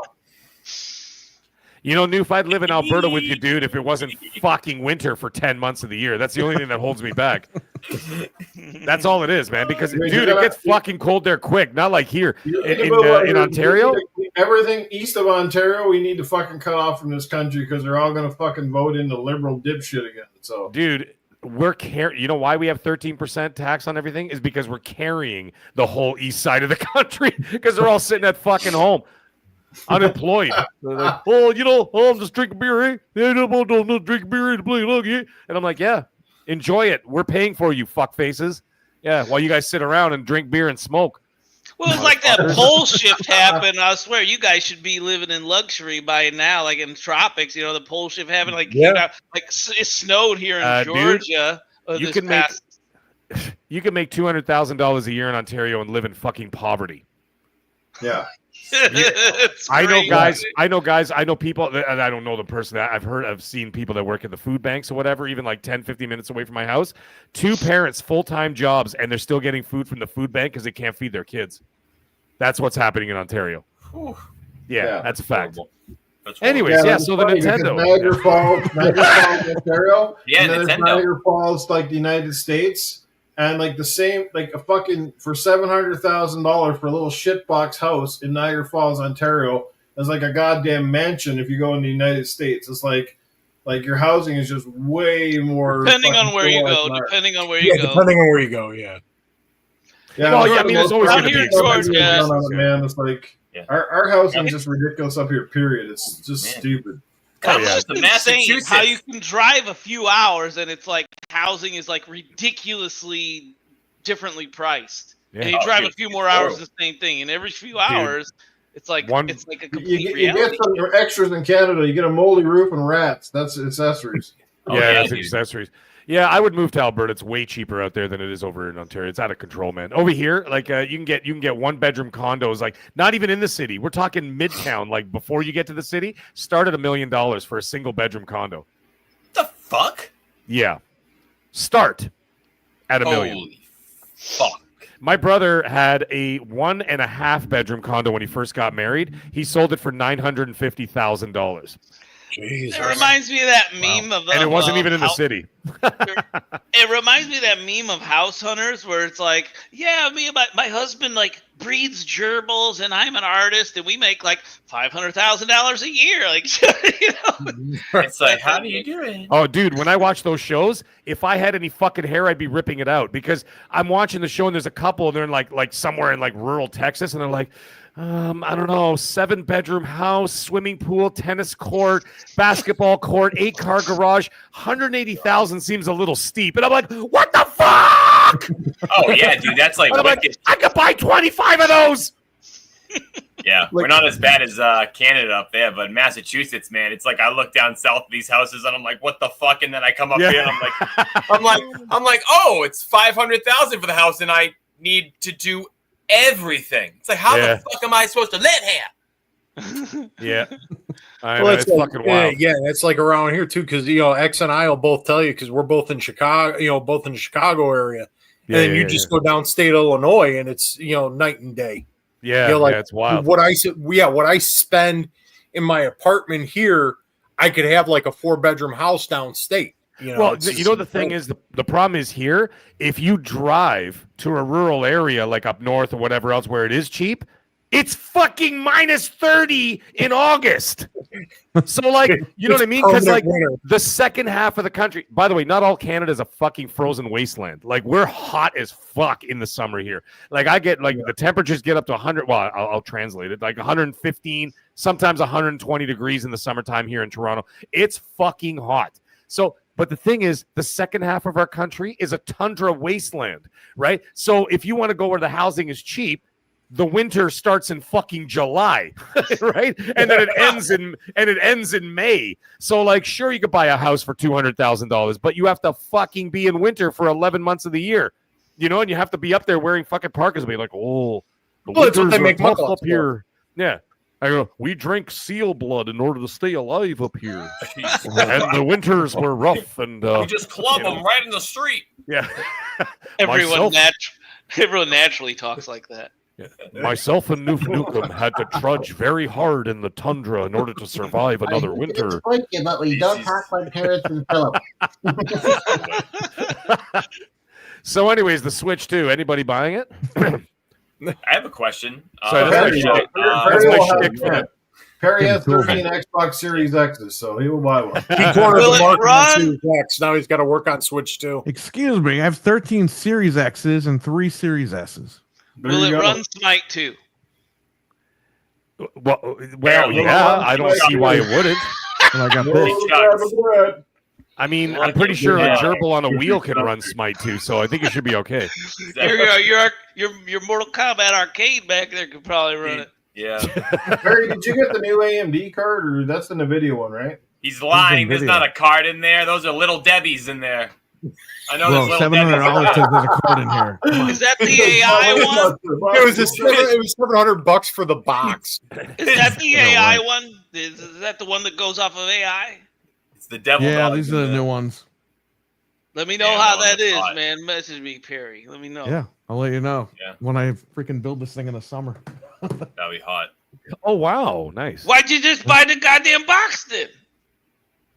Hey, they told me it wasn't going to ship till May, and I was like, all right, I'll put my pre-order in now, and they overnighted it. He's like, I don't live in Canada. You know what's funny? We could get the graphics cards up here, no problem. Like, there's no waiting, there's no issues, no nothing. Like, it's always so easy to get them.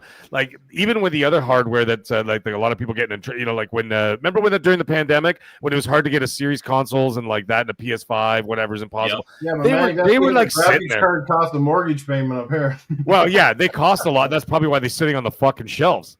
So I had every single Xbox One, okay, because I collected them all. During the pandemic, I own a video game store, and the Series X was coming out, and I said, we're bringing all my Xbox Ones to the store. They were all gone. I sold them for almost more than retail. What? Yeah. Yeah. That's wild. Yeah. And I took all that money and bought all the Series X's. So there you go. Crazy. Cycle continues. The cycle. I had a guy come in. Oh my God. He was like, he said, the reason why the consoles, Microsoft's not making these things anymore because of the election. And I'm like, man, get out of here. Enjoy you know what though, dude?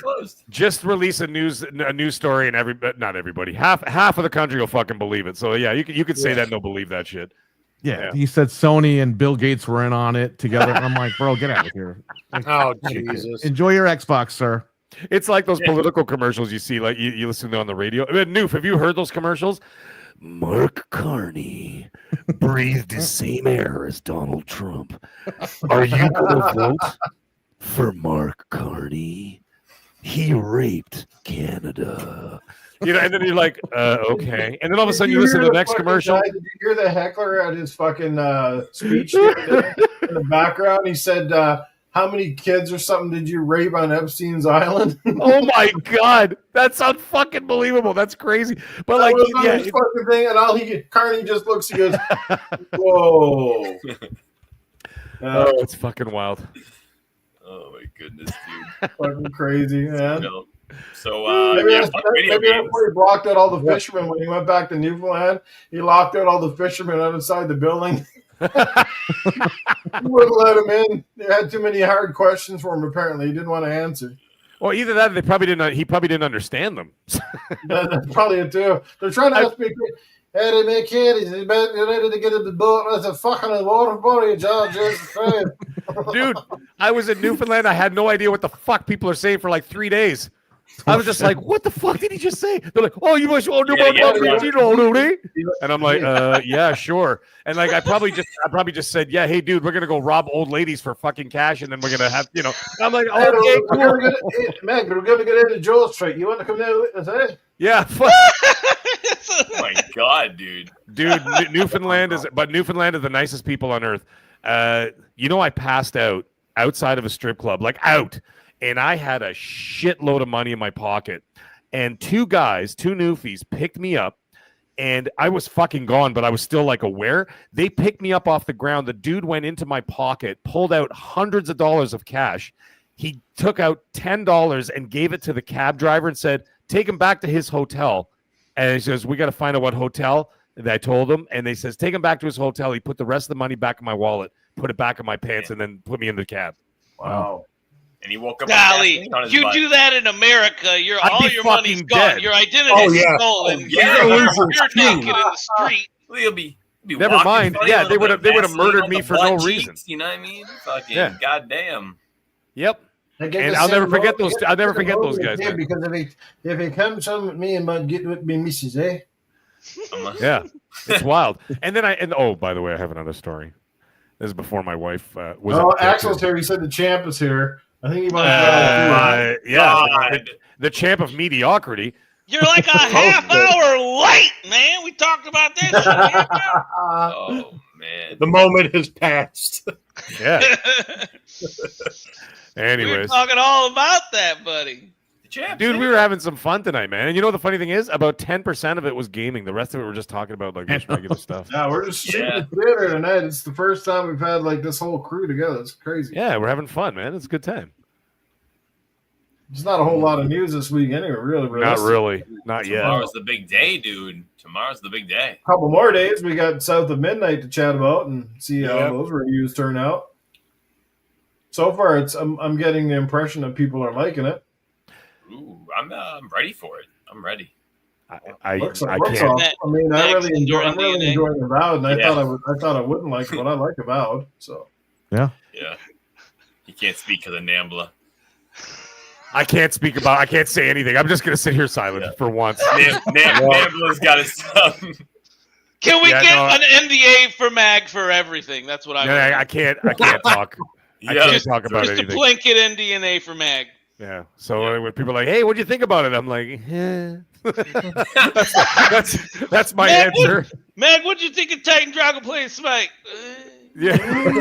I just have to smile and be like, "Can we talk about this in a few days?" Because like I can't. He's like, I got a lot to say in a few days about that. It's just like when they're like actually Noof, when he started the show, it was kind of funny. Noof just came in like fucking like Yasuke through a fucking rice paper wall, and he's like, "So you heard anything about Splinter Cell?" And I was just like, And the funny thing is, by his limbs. The sentence before I just said, "I'm doing some work with Ubisoft," and then he just blurts that out, and I'm just kind of like, Oh my god, dude. It's 16 ounces, Bates, man. I ain't as young as I used to be, man. These kidneys are getting on there. Slow, man. Can I tell you? Drinking fucking Tabasco sauce in a Tabasco sauce, by the way. 8-ounce pony beers over here for Titan. He's sipping on them. He's trying to give me an answer. All right. I'm not drinking tonight. Drink it tomorrow. Baba want a BD? Take a nice gulp. Holy fuck. Counting the amount of sips I take. Dude, I don't understand how you could have the same beer for an hour and a half. That's fucking insane. Well, when I took a piss, I grabbed a new one. Okay. Well, even then, you drank 2 bottles? Two. He's just in the old one. He's drinking that one now. Like I drink tall boys in an hour and a half. I'm already on my 7th. I don't understand what the fuck you do. Like 2. That's in Canada. We're so poor. We got to recycle. We can't afford new fresh beer, so we drink one and we put it back into the bottle. That's right. I mean, you don't buy beer. You just rent it anyway, right? So yeah. You rent it. That's too funny.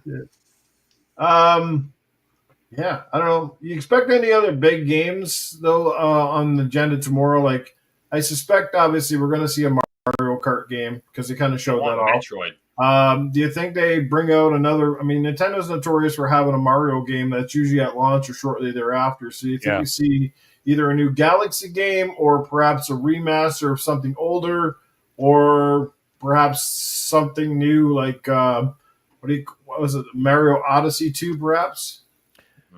I expect a Mario title there. That's what I would expect. I mean, I think it'd be cool even if they actually like remade Mario 64. Like remade it with like fucking new age graphics. I would be totally down for that too. Yeah, I'd be down with that.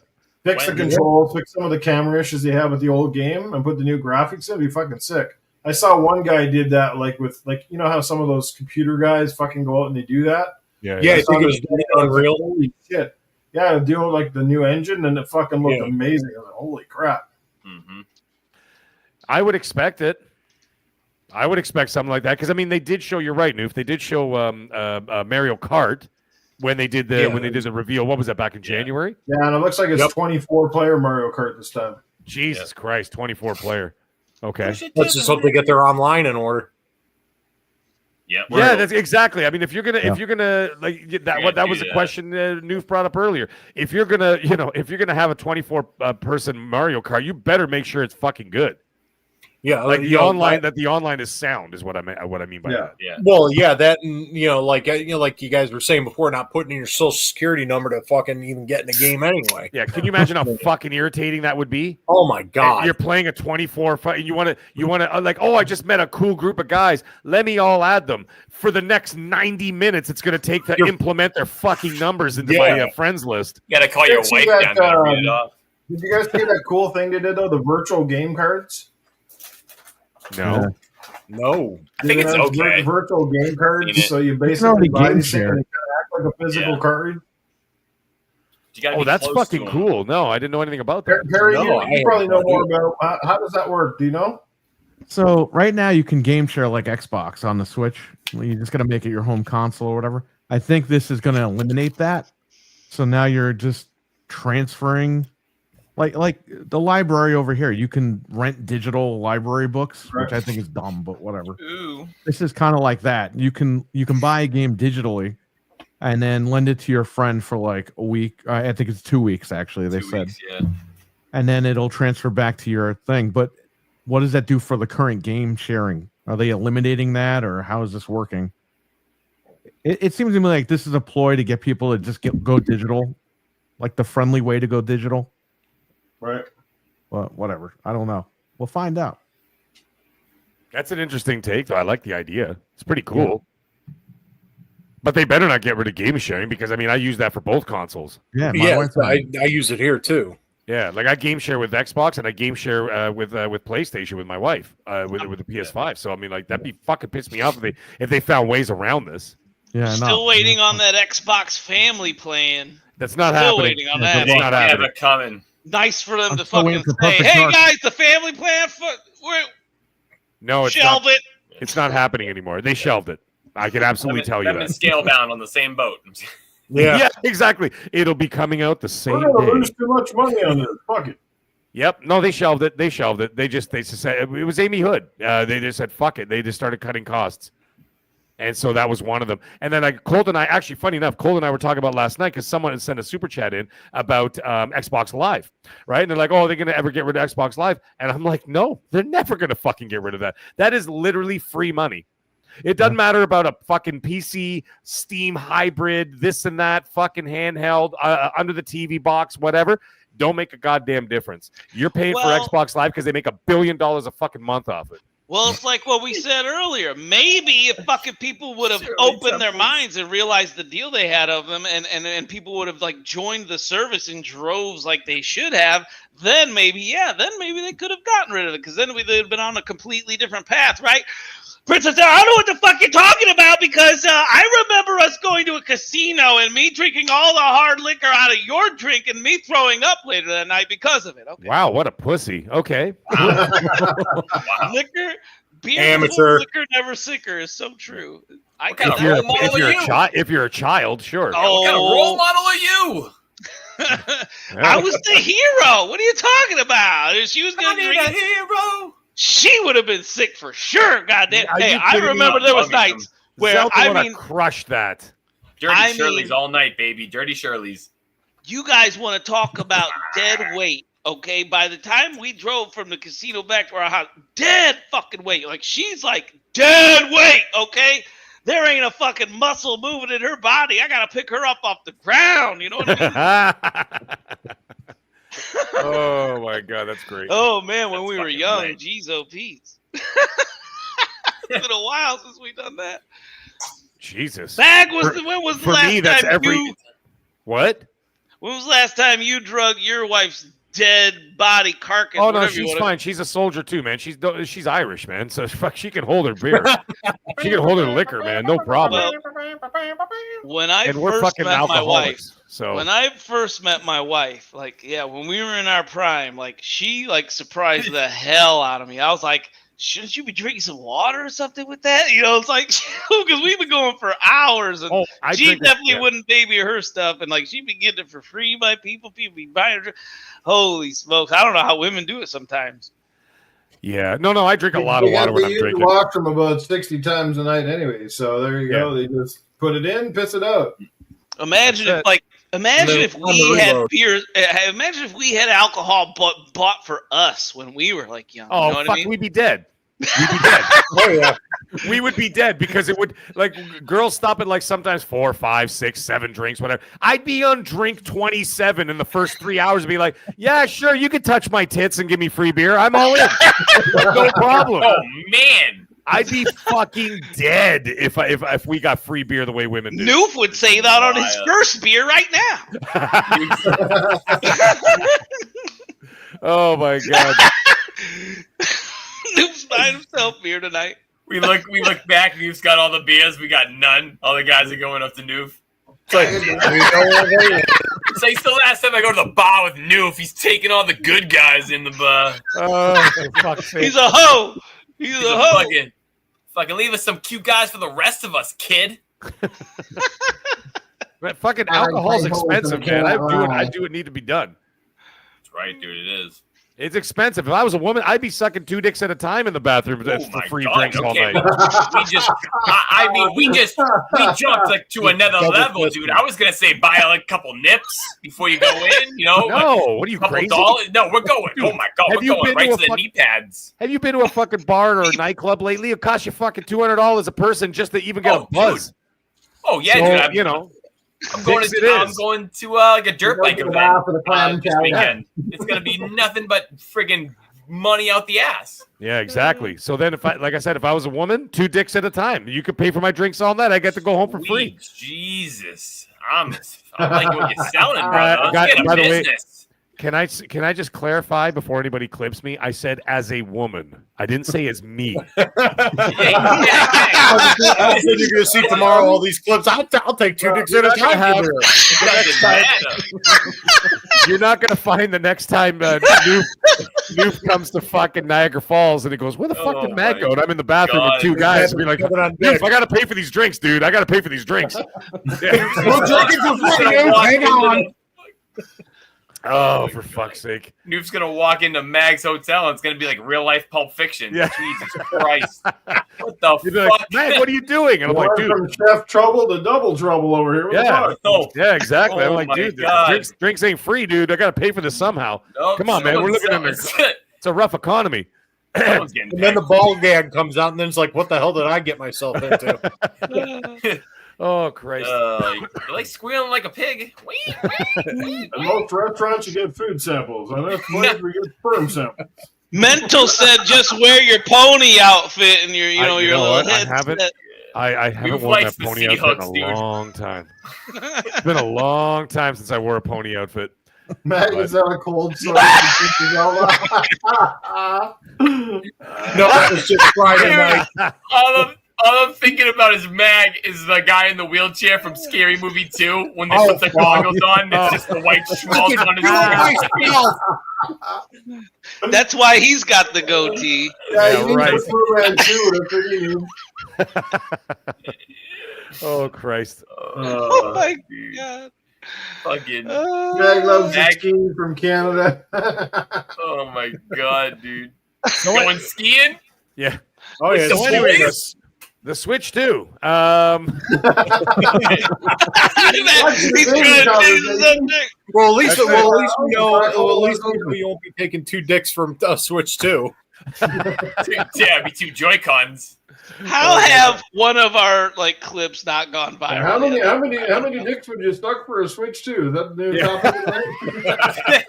topic? Oh man, a lot. Ponymaster 420 isn't his costume; it's his club wear. Yes, dude. That's just what I wear when I go out. Yeah, Friday night. Yeah, I was gonna say that's just a Saturday in my house. That's one of those exotic clubs. Yeah. Like I said, drinks are expensive, man. Him and his wife role play a lot. What can you say? Yeah, they do.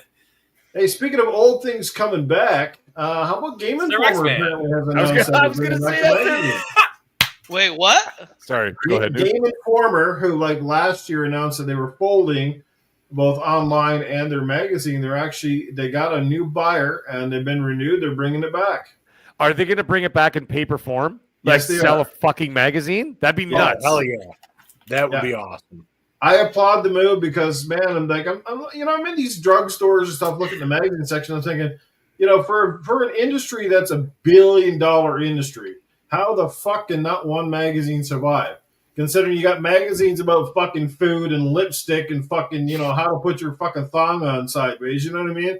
There's a magazine for everything, but no game magazine? Seriously? Think about when we were kids and now, how much the world has just become corporatized. I still like to hold a physical magazine when I'm taking a shit. It's still kind of nice, I do miss those days. I prefer my phone. It's kind of barbaric. Hold on a second. There is something to be said, though. You know what the problem is? The problem is these days. It's since CNN started in the 90s. Yeah. Instant information, right? And because of that, a magazine would never be able to keep up with the news because the news is every fucking 10 minutes. There's another gaming news. Oh, this happened, that happened, this happened, that happened, this happened, this. And then people are constantly on this, right? Do you know how a magazine can fix that? Like Game Informer. Now it might take a little bit of money or investment. Make exclusive deep content dives for your magazine that you cannot find anywhere else. I would say the best way to battle that is to do deep dives on a specific game that nobody else, exclusive content or a deep dive about a game where, as opposed to just getting the news, you get an expose about a specific game. The developers sit down, you talk to them, they say, this is what we did, this is how long we did it, instead of those fucking videos. Remember when they were making Hellblade 2 and they had all those fucking videos on the beaches of Iceland for whatever. Instead of doing a video, you do an article. Right? And that kind of thing, because you cannot keep up with the gaming news. Podcasts 7 days a week, day and night. Twitter is always constantly going. All the different you time match zones. it. So you get your magazine out there, you sell it, and you put a fucking a QR code on it, which links you directly to their podcast, which links you directly to Gaming After but Dark, the thing is that you still have the magazine.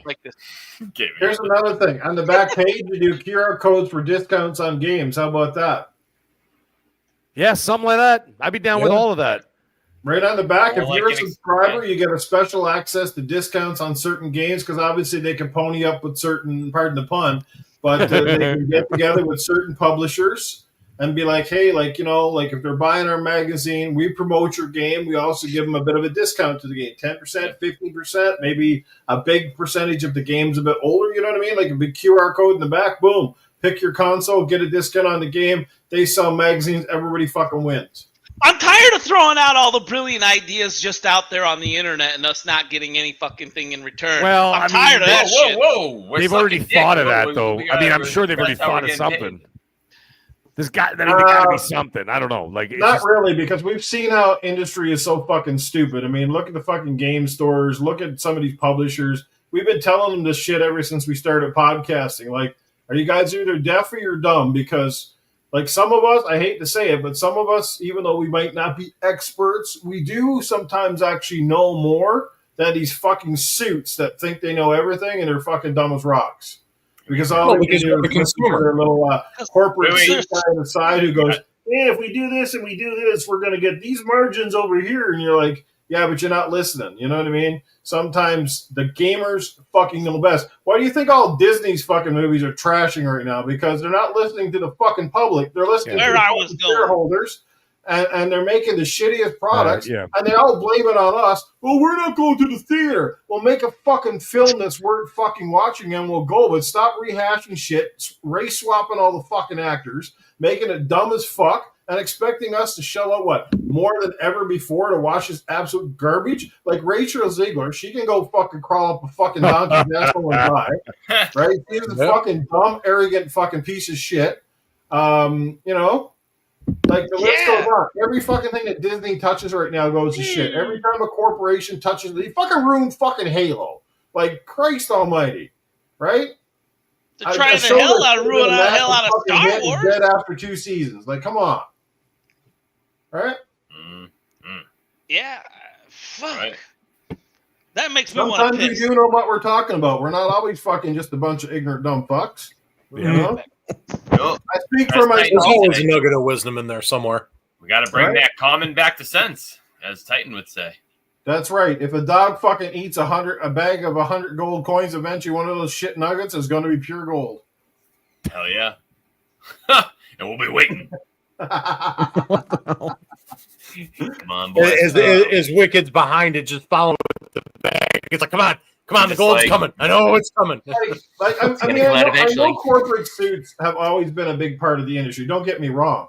But look at the 360 generation. Look at how, between Sony, Xbox, whatever, look at how many projects were greenlit that were brand new IPs, you know, and it wasn't like everything was riding on every fucking game to be this AAA and it had to be multi-billion-dollar successes. And now it's kind of like reverse. It's like if you bring out a game now, it's not okay to be a 7.5 rated game. It's not even okay to be an 8. It's not okay if this game doesn't sell 10 fucking million copies at the gate. It's like you got to sell 20 million copies and this game's got to be rated fucking 9 or you might as well throw it in the trash. Can you imagine being a dev having that fucking kind of pressure all the time? And you're trying to build something new because the industry keeps saying, build something new, build us new IPs. But we know that new IPs are very dangerous because with the budgets that they're running, they're not guaranteed to be hits, right? So unless you got a major marketing campaign behind it and it's kind of a proven thing, like you see them come out, you see some go by the wayside and some do well. Days Gone, perfect example, should have been a massive fucking hit, came out kind of underwhelmed, and look where that ended up, right? You know what it is, Noof, is they've all become risk averse, right? So you're right, because the corporations, they're all risk averse. They're terrified of, well, we spent, you're right, $250 million, $300 million on this movie or this game or whatever. And then all of a sudden they're like, well, we can't do an original IP for that price. And they look at that, they're like, we're only going to do an IP like that is if it's a sequel. And the sequels will sell because, you know, Tomb Raider's a name, Resident Evil's a name, whatever, Call of Duty's a name, this and that, right? And that's why they do it. And that's why we don't get original content in film or in TV or interesting ideas. It's all just surefire, focus group, corporate bullshit. Right? That people shovel in their face, and then that's all there is to it, right? And you know the thing is, when you look at something like, look at the, what was the last original IP? Think about this, guys. What was the last original IP video game that was huge? Name it. Can you name it? Because I can't. Well, Elden Ring, that's original IP. Well, those are one-offs but the thing is that's part of a genre that that company makes. They make Dark Souls games, and all they do is change the title and change the location. So essentially, that's still a sequel of sorts, right? Because, I mean, look, they made Dark Souls 1, 2, 3. They did the other one that everybody freaks out about. What's it called? The one that they all wanted, Bloodborne. They did Demon Souls. They did Elden Ring. But what is it at the end of the day? It's literally the same formula. Okay. But if you think about that, what original IP was the last time that sold fucking gangbusters? I can't think of one. Not this generation. That's for goddamn sure. Great point. Even Alan Wake 2 did not do very well, and that had a bit of a clout behind it, and it was a pretty good game. But yeah, even that one kind of fell by the wayside. Yeah, it did, and that cost him a pretty penny too to put that game together. It was a pretty big budget. Well, like I said, a lot of it's I blame a lot of it on delivery. I blame it on lack of marketing, and I also blame the fact that the generation that's driving our industry, hate to say it, like I said, they'd rather spend 300 hours playing the same fucking game over and over again. And that's why Call of Duty new IPs that are story based and driven. So that's why Call of Duty is so popular. It's literally the same thing over and over, different location, different whatever. And I play them. I enjoy the shit out of them. But it is what it is. But the thing is, they look at that and they go, "Oh, look at that. We could just do the same thing over and over." And the mechanics don't change. The stories very rarely change. And it is what it is. And it makes billions of dollars, and that's all they care about. Yeah. And that's why you look at some of these other guys like, what was his name? The guy who left Sony not too long ago. What the hell's his name? The chubby guy there. Not Jim Ryan. I mean, the Japanese guy. What's his name? Oh, Yoshida. Yeah. Yoshida was a risk taker. And they're going to miss someone like him. You know what I mean? Phil Spencer is a risk taker. Not anymore because now he doesn't call the shots. But he was a risk taker. He would be like, oh, this is an interesting IP. Let's look at this one. Let's look at that one. Let's look at this. And you're going to miss people like that because then everybody else is just going to give you the same thing over and over because they're not, like I said, they're risk averse and they're terrified of losing money. And it sucks. So very rarely are you gonna find I think the last thing that look at Sony with the new situation with Naughty Dog. They got that new game. What the hell is it called? Intergalactic, whatever the hell. Yeah. That might be the last. That might be like the only new original AAA IP I've seen in probably a fucking decade. Because even the other ones were all sequels of some sort. Look at God of War. Oh, it was a reboot though, Meg. It's still the same fucking game. It's just done in a different way. You know what I mean? It's still God of War that has pedigree behind it because it was, it had sequels from the past or whatever, right? So same story. Cyber Gunter, you're so right in the chat, man. That girl's hair. Someone put it on Twitter. Someone put it on. It's Lord Farquaad. Her hair is Lord Farquaad. Oh yeah. You know what's funny? Rachel Zegler. Who's the fairest of them all? And fucking Gal Gadot is better looking as the fucking witch than Snow White is. No shit, right? How do you fucking make that make sense? Right? Yep, true story, man. Not to mention, it's so funny because when they're doing the political shit, when they were fucking doing their whole, they were doing this interview, I don't know if you guys saw it, but if you didn't know, Gal Gadot, she's Israeli. And fucking Rachel Zegler gets on, and she's all about the protests in Palestine, doing the pro-Palestine shit. And she's sitting next to an Israeli girl, and you're like, oh boy, this can't be good. Yeah, she got in her own way, and she ruined her career. Her career's done. She's history now. So she's history. But anyways, that's besides the point. You think they'd have agents? Don't they have these agents and people that kind of tell them, this is what you should do, and this is what you should not probably be doing? Well, they tried to shut her up, but she just kept saying stuff because then she went on her own social media, right, which they couldn't control, right? Yeah, so they're just flew down to see her or something last week, I think. Yeah, and then when she and then she said all that stuff during the election and this and that, and I mean you could be for whatever side you want. Nobody's gonna say nothing, but the thing is, if you say something like what she said. Now you've pissed off half the country, right? So to speak, right? So now you just bombed yourself. You just can't do stuff like that. You just got to stay out of that stuff. And you're there to entertain, not talk about politics. Jesus Christ! Why? I go and take a piss. You even paid to say that. That's pretty brave. What are you playing it, X-Man? Wait, did you download it? Are you speaking from experience? Titans. I'm going to try to read it like Sir S. Titans. Smikes to the sex, buddy. That was probably terrible, but hey. He was playing Battlefield, wasn't he? He was saying, did you guys see some of those new concept? Did you guys see some of those new concept screenshots from the new Battlefield that leaked? Oh hell yeah! Looks hot as hell, baby. It looks like Battlefield 3, but new gen Battlefield 3. Yeah. Now that's a good thing. Yes, it is a good thing. Well, it's a very good thing. Zampella, man. He knows what the fuck he's doing. Dude, Zampella does not miss. Whatever he touches is gold. Battlefield, please make helicopters you can actually fucking fly. I don't know what the hell atrocity they got in the new game, but yeah, they're awful. Yeah, Zampella does not miss, man. That guy just fucking keeps knocking him out of the park. And he's a fucking wacko, too. I love him. He's a legend. He's a fucking legend. He is a legend, but he is hilarious. He is something else. Well, sometimes, there's just those guys in the industry that everything they touch turns to gold. Like, they just know what gamers... They got their finger on the heartbeat of gaming. Well, he knows what to do. Right? He knows... Well, even way back in the day, Modern Warfare 2, he knew 60 frames was the standard. Don't go below it, especially for multiplayer games. It served them well. He stuck with it. Now he's going to bring that 60 frames per second and the fucking destruction, which they've kind of either had one component or the other. They've kind of had the teeter-totter between both of them. Now he's going to he knows how to get his team to do what they got to do to get this to happen. Like, that is one of the few guys in the entire gaming industry, no matter what fucking company or whatever you work for, he is like the one guy that I have had like complete and utter. We've had consistency from him. I have not seen him drop the ball once, and I don't see him dropping the ball in the near future. No, man.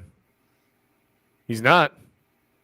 And like I said, but the thing is, it's also not by accident. Like, I mean, it's also by design. The guy works his ass off, and he knows how to make quality entertainment and great video games, right? So, I mean, when you get someone like that, and the guy apparently the guy's work ethic is just unmatched. Like, he's just there. Like, whenever like something's going on or whatever, he's there. In the middle of the night, he's there. He's crunching. He's sacrificing. He's grinding. He's, you know what I mean? And he's always in there working on whatever. And you know what? Shows results. He doesn't strike me as a nose ring sporting fucking Deb that sits there for 2 hours and goes, "Oh my god!" Yeah, take a picture of their fucking. I need a break. Yeah, and then like they work from like they start work at like 11 a.m. and then all of a sudden 12:30 they're taking a picture of their fucking tuna Niçoise salad and some fucking San Francisco cafe, going, and then they're getting paid $180,000 fucking US to color some fucking trees in a video game. And you wonder why AI's taking over. Fuck you. Well, even for like Star Wars, what's the best last good Star Wars title that has released? Besides Outlaws, it was Jedi Survivor.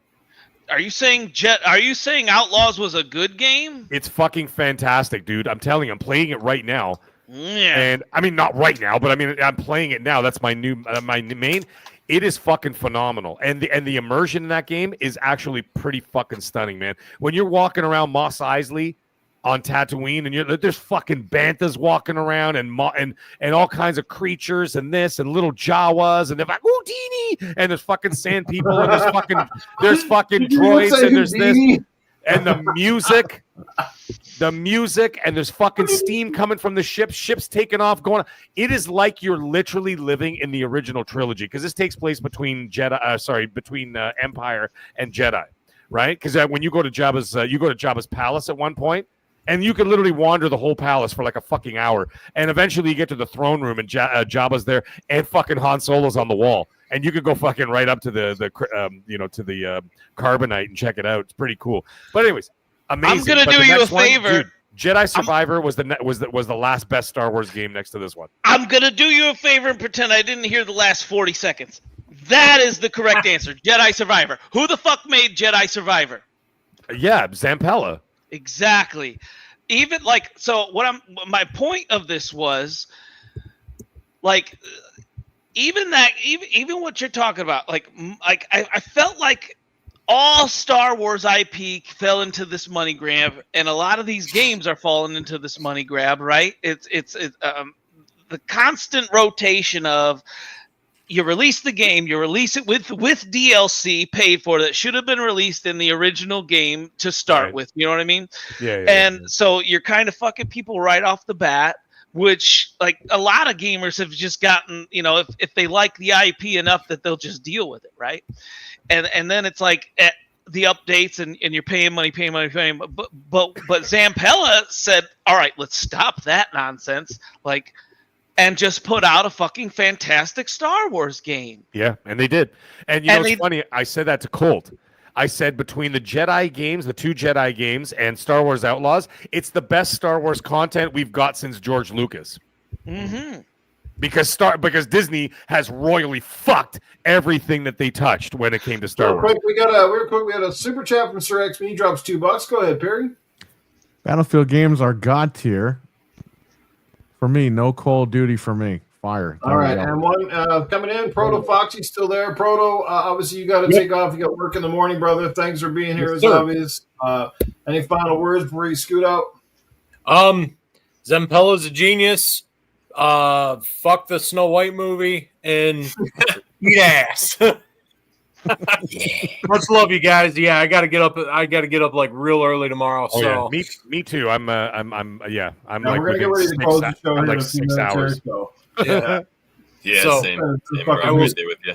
Yep. I will see you guys next week. Mag, Titan. Yeah, man. Next one as always.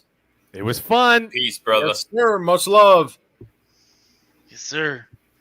All right. Yeah, I don't want to keep you guys. I know everybody's busy. Everybody got to get up early and shit like that, and it's getting late. I got the advantage of being on the West Coast, which means my time's a little bit earlier. But yeah, so we'll let everybody get out of here. Unless you got some further things to say. I guess before we go, we'll do a real quick. If anybody's got an Ask Arnold, Cletus, or Safe House, real quick, couple questions, and then we'll let everybody get out of here. Unless you got some more stuff you want to wrangle in before we close. Arnold, what did you think of this April Fool's joke? Good one. First of all, that's a great question, and I want to say that I think that what you guys did was genius.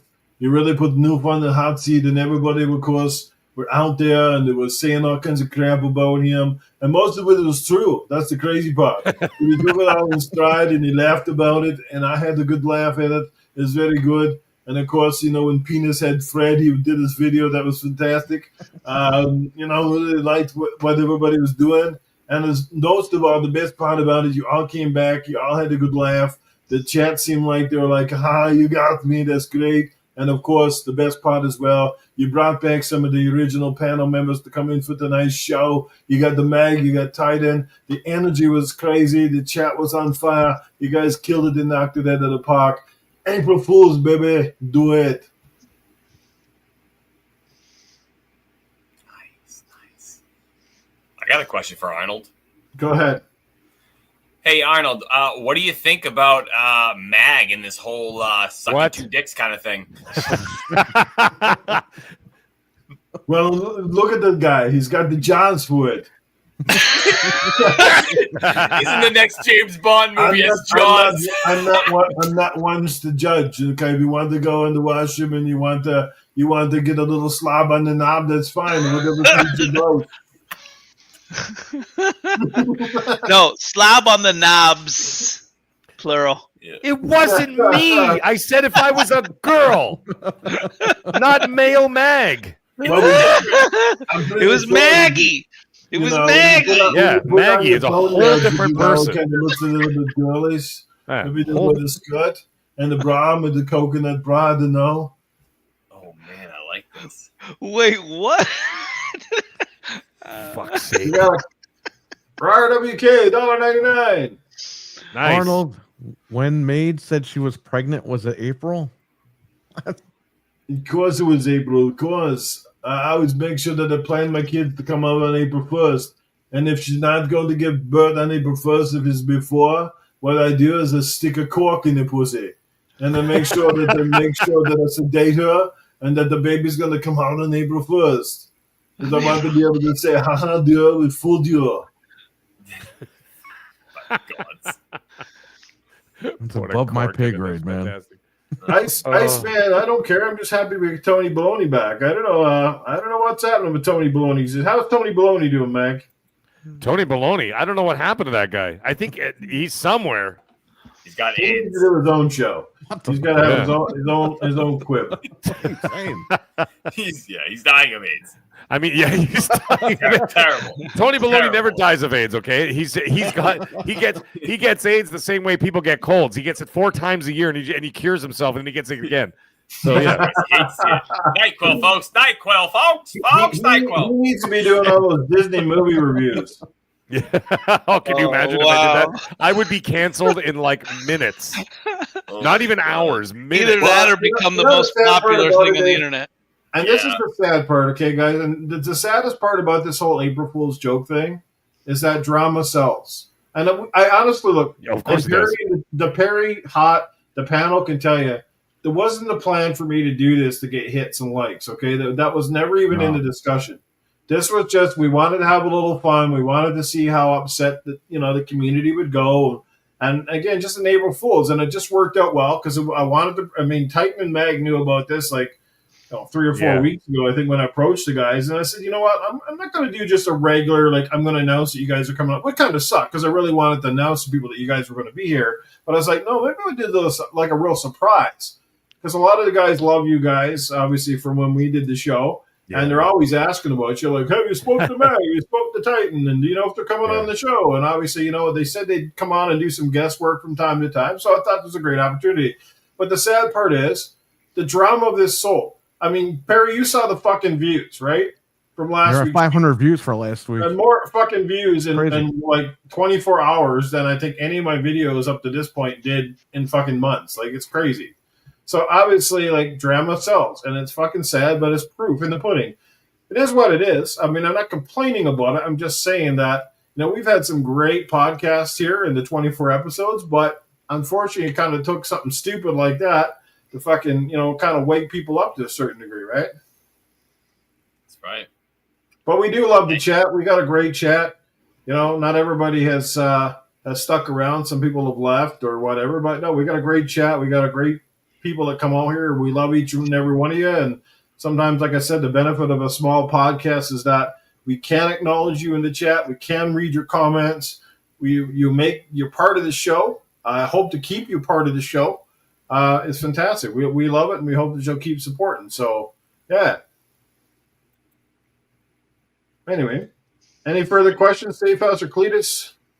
Ooh, I got nothing. Anybody in the chat? I got nothing. Cyber, fucking Canadian. I'm going to add higher tariffs. I'm going to put up on a tariff on podcasts. This is a Canadian podcast. Look at tariff. Cyber Gunther asks, Arnold, will you see Snow White? Will he see Snow White?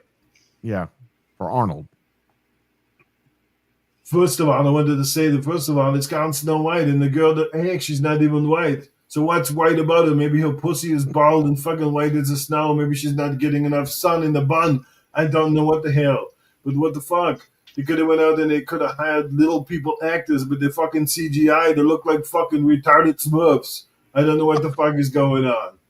No, I don't want to watch the movie. I'd rather go back and watch Commando 40,000 times. Matter of fact, I'd watch Kindergarten Cop 40,000 times again over Snow fucking White. I want the original. I'd rather bone the fucking 2D animation than have to do Rachel Ziegler, who would probably sit there and beat the whole fucking night. I want to make her shut up. Oh, my God. You got one from Sir X-Man. Okay. Well, let me tell you something.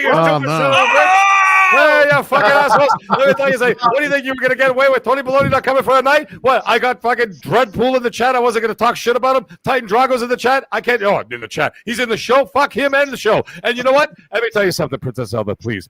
Do yourself a favor. Take the third bottle of beer that you got. Smash it over his fucking head and just end it already, okay? Listen, you're still young. You're still young. You can find a better man. It's not a problem. Don't worry. He's just a teacher. What is he teaching anyway? He's teaching garbage. That's all he's talking about. Hey, and let me tell you something else about Titan Drago. You know what else? I heard at the beginning of the show, he's saying, I'm producing shorts on YouTube, this and that. Okay, the only thing you produce short is in your fucking pants. Okay? That's what I'm talking about right here. All right? And I heard somebody talk about that Tony Baloney died of AIDS. What are you talking about? I take AIDS pills every day, but not AIDS pills to cure myself. I take AIDS pills to give myself AIDS in order to keep my immune system up so that I can get even more STDs so I don't even have to worry about it. You know what I'm talking about? Anyways, anybody have any questions for Tony Baloney before I have to leave for the evening? Oh, God, get him in the chat. Let's go. Fire him up. What the fuck have you been doing over the last couple years? We haven't seen you for a long time. So it's been a long time. And sucking a couple cocks or what? I was gonna say you beat me to it, motherfucker. Let me tell you something. What I am is I'm kind of like a sexual Dracula. Instead of giving eternal life, I just give STDs to everybody. Okay, so anyways, nice blood transfusion, you get a nice STD, and you carry on. Listen, it's the gift that keeps on giving. I'm a giving guy. What can I say? That's what I've been doing for the last couple of years, is kind of hanging back. But let me tell you something about that Mag character. Okay, Mag. You know what? Even as a man, I could totally picture him in the bathroom with two dicks in his hand at the same time. You know what? That guy will do anything for beer. An alcoholic. He's a disgusting human being. He needs to be eradicated. You know what? And do you want to talk about STDs? He's probably the one who gave him the Tony Baloney. That's the kind of guy he is. Anyways. That Cougar Man wants to know. By the way, my favorite part of this show was when everybody was kicked off of it. Hey, Tony, do you like MILFs and Cougars? What are you talking about? I live for MILFs and Cougars. That's part of the two major food groups. That's all I have. There's not dairy, milk, and meat, and this and that. No, it's MILFs and Cougars. That's the only two food groups that Tony Baloney eats on a regular basis. Next stupid question. Well, I got to know, Tony. What do you right. think of the games industry right now? It's in a bit of a kerfuffle. The only reason why it's a kerfuffle right now is because everybody's got pink hair, and all they're doing is they're more interested in politics and tuna niçoise than they are doing the game. Instead of rubbing boxes together, maybe you should sit down and play video games, and maybe make some nice video games. Anybody want to say? The only good guy making video games out there, whoa, what a surprise. He's Italian. His name is Zampella. What a surprise, ladies and gentlemen. And the rest of them are a bunch of munja cake, pink hair, blue hair assholes driving around in whatever and doing this and that, taking public transit, thinking they're saving the planet. Go out and make some awesome video games that people want to play. I've never heard of a trans samurai before. Tony Baloney, I just got to congratulate you on your style, man. It's almost like someone could walk out of the room and dress like you in like 30 seconds. Wow. What a bum. And on that note, you fucking got me. That was fantastic. Oh my god! Yeah, when I grew up, they were only talking about trans with Trans Ams. You got Titan. You got me. You made me break character.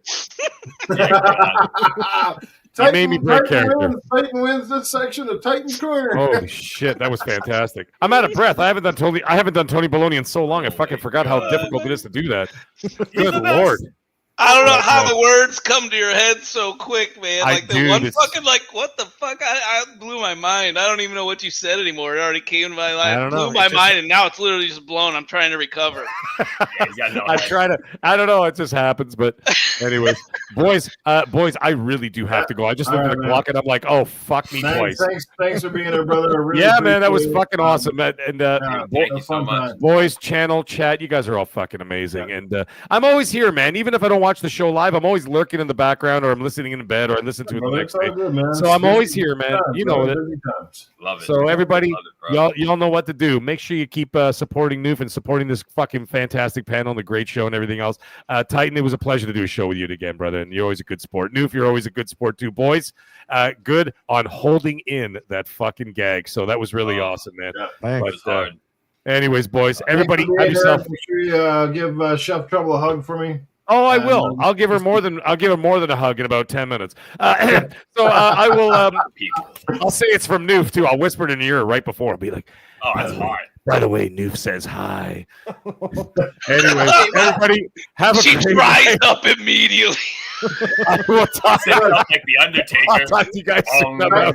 Titan, you were so good with Tony Baloney. You made the hair fall off his head. Oh my goodness.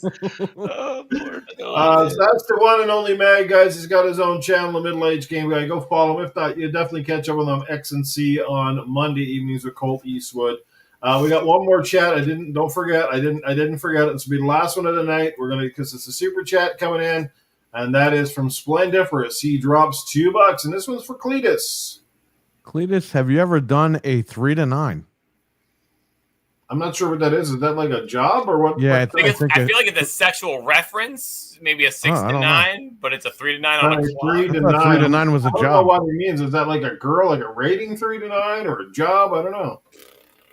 I feel like it's a sexual reference. Let him clarify. Give him a minute to clarify in the chat before we can. We should get Mag back on here. He sucks 2 dicks at the same time. He could probably clarify. He would definitely know what the hell that means. If there was a guy.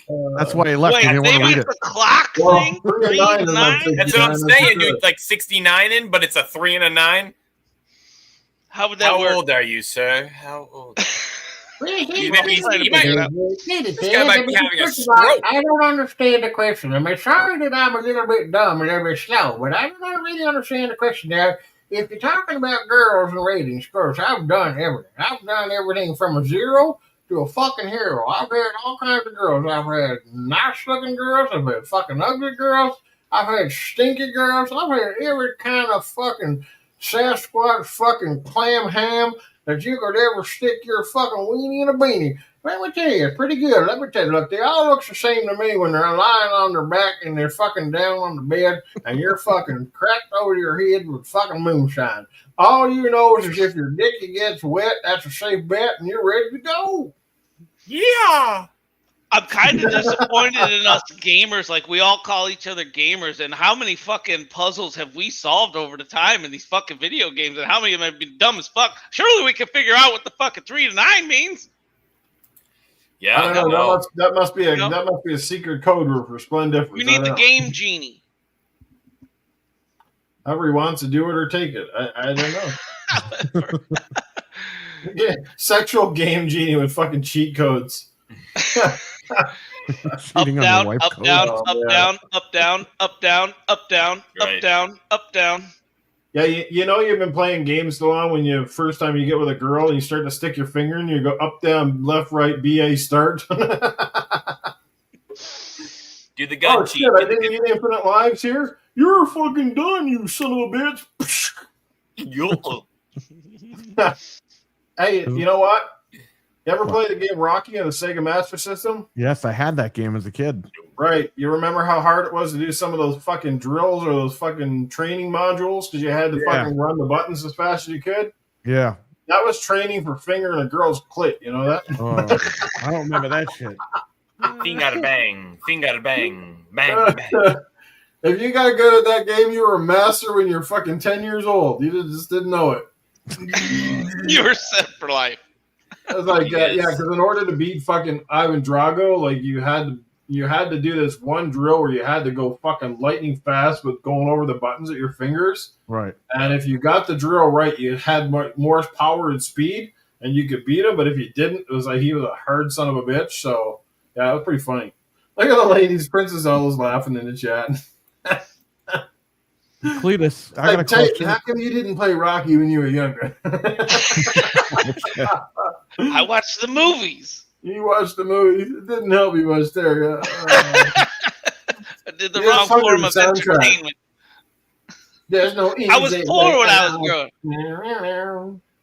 I was lucky I had a Sega in and of itself. ABA, what was it? Yeah, Abacab. ABACABB. Get over here, blood cold. All right, guys. Fantastic show. I'm going to let everybody get out of here. Again, to my panel. Sir X, sorry that you took off, man, but hopefully we'll be back, all of us here again next week. It's going to be dynamite. To everybody, like I said, great job, guys, for holding this down all week. It was fun. Thanks, Titan, again, and Mag for being a part of it and going along with it. And, yeah, it was awesome, man. Well, April Fools. You guys fucking fools, all right. Let me tell you. Yeah, good night. Yeah, that was good, man. Great show. Just great catching up with everybody tonight and having a nice sort of a chill episode. I know not all of us got a lot of, maybe didn't get to say a whole lot tonight, but kind of expected that anyway. So, yeah, Frank, we're glad that it is a joke and it's all good, man, because would have been shitty not hanging out and playing guys with you guys all. Man, I've been trying to get Primal Leaf. She said she wants to do the show. I really wanted her here tonight, but I don't know, man. She's fucking hard to get a hold of. I keep sending her messages, and she's just like, she's worse than a period. She just shows up like once a month and then fucks off. That's literally it. I haven't spoken to her in a month. She just shows up once a month and fucks off for another one. That's crazy. Wicked hot, man. Awesome playing along. Like I said, the Twitter shit was awesome, dude. again, great show, man. Let people know where they can hit you up, bro. Excellent. Well, you guys can find me on Xbox, PlayStation, Steam, Nintendo. We'll find out what name you can find me on Nintendo. It's probably going to be 2 security codes, my 5 list of fears, and a whole bunch else. But you can find me there, guys. But, I wanted to show you one last thing. I got a gift from our good friends from the chat. Let me see. Here's a T-shirt. Let's see if you guys can see it. It's from my good buddies, Gay Love Train. Oh, my bad, guys. Game Love Train. And it says on it, I don't know if you can see it. Oh, I'm going the wrong way. Sucks at kissing. Yeah, and then there's a back one on it, too. I know from experience. Trust me, guys. Ass? Look at this one. Oh, yeah. It does look like somebody bent over. Yeah. Game Love Train and Finite Rich. Always and forever. Wow, that's crazy. Oh, wow. I can't wait to wear it, though. It's going to be a good T-shirt. Oh, you got to send them that one in the mail. That's good great. buddies. Shout out to my boys. Love y'all.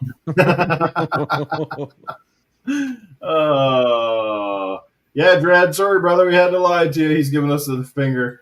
I really sucked to have to lie and fiddle around with all the fucking. I felt so bad with Dredd. I was just like, God. Yeah. It's like, I don't want to. Really I was gonna tell nice. Dreadpool, and my wife was like, "Don't ruin the surprise for him." And I'm like, "He might get He's mad." such a nice man. He's like the guys that have Sorry the about white that, vans that Dreadpool. offer you the candy. They're really nice. Yeah. Until you get in the van.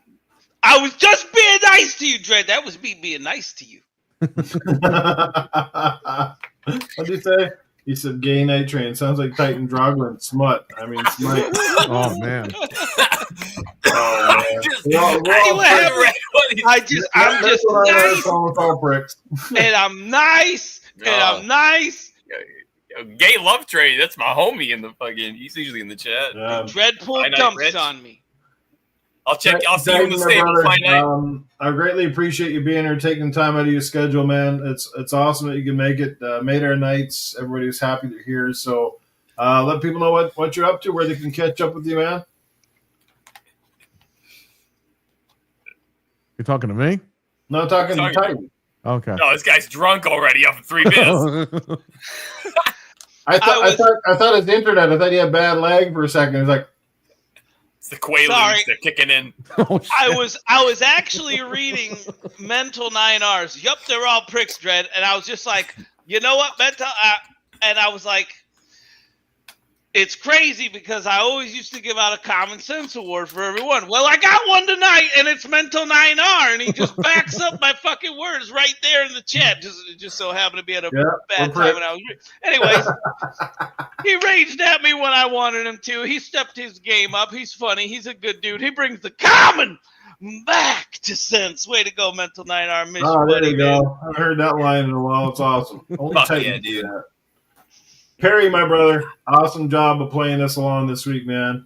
Obviously, glad to have you guys as part of the panel. You're here to stay. I'm happy to tell everybody Gaming After Dark isn't going anywhere, and nobody's getting canned from the panel. So we're all good. We're all on good terms. It was all a joke, and you did a great job playing that up this week. So bravo, Thanks. bravo. Let people know where they can catch you, man.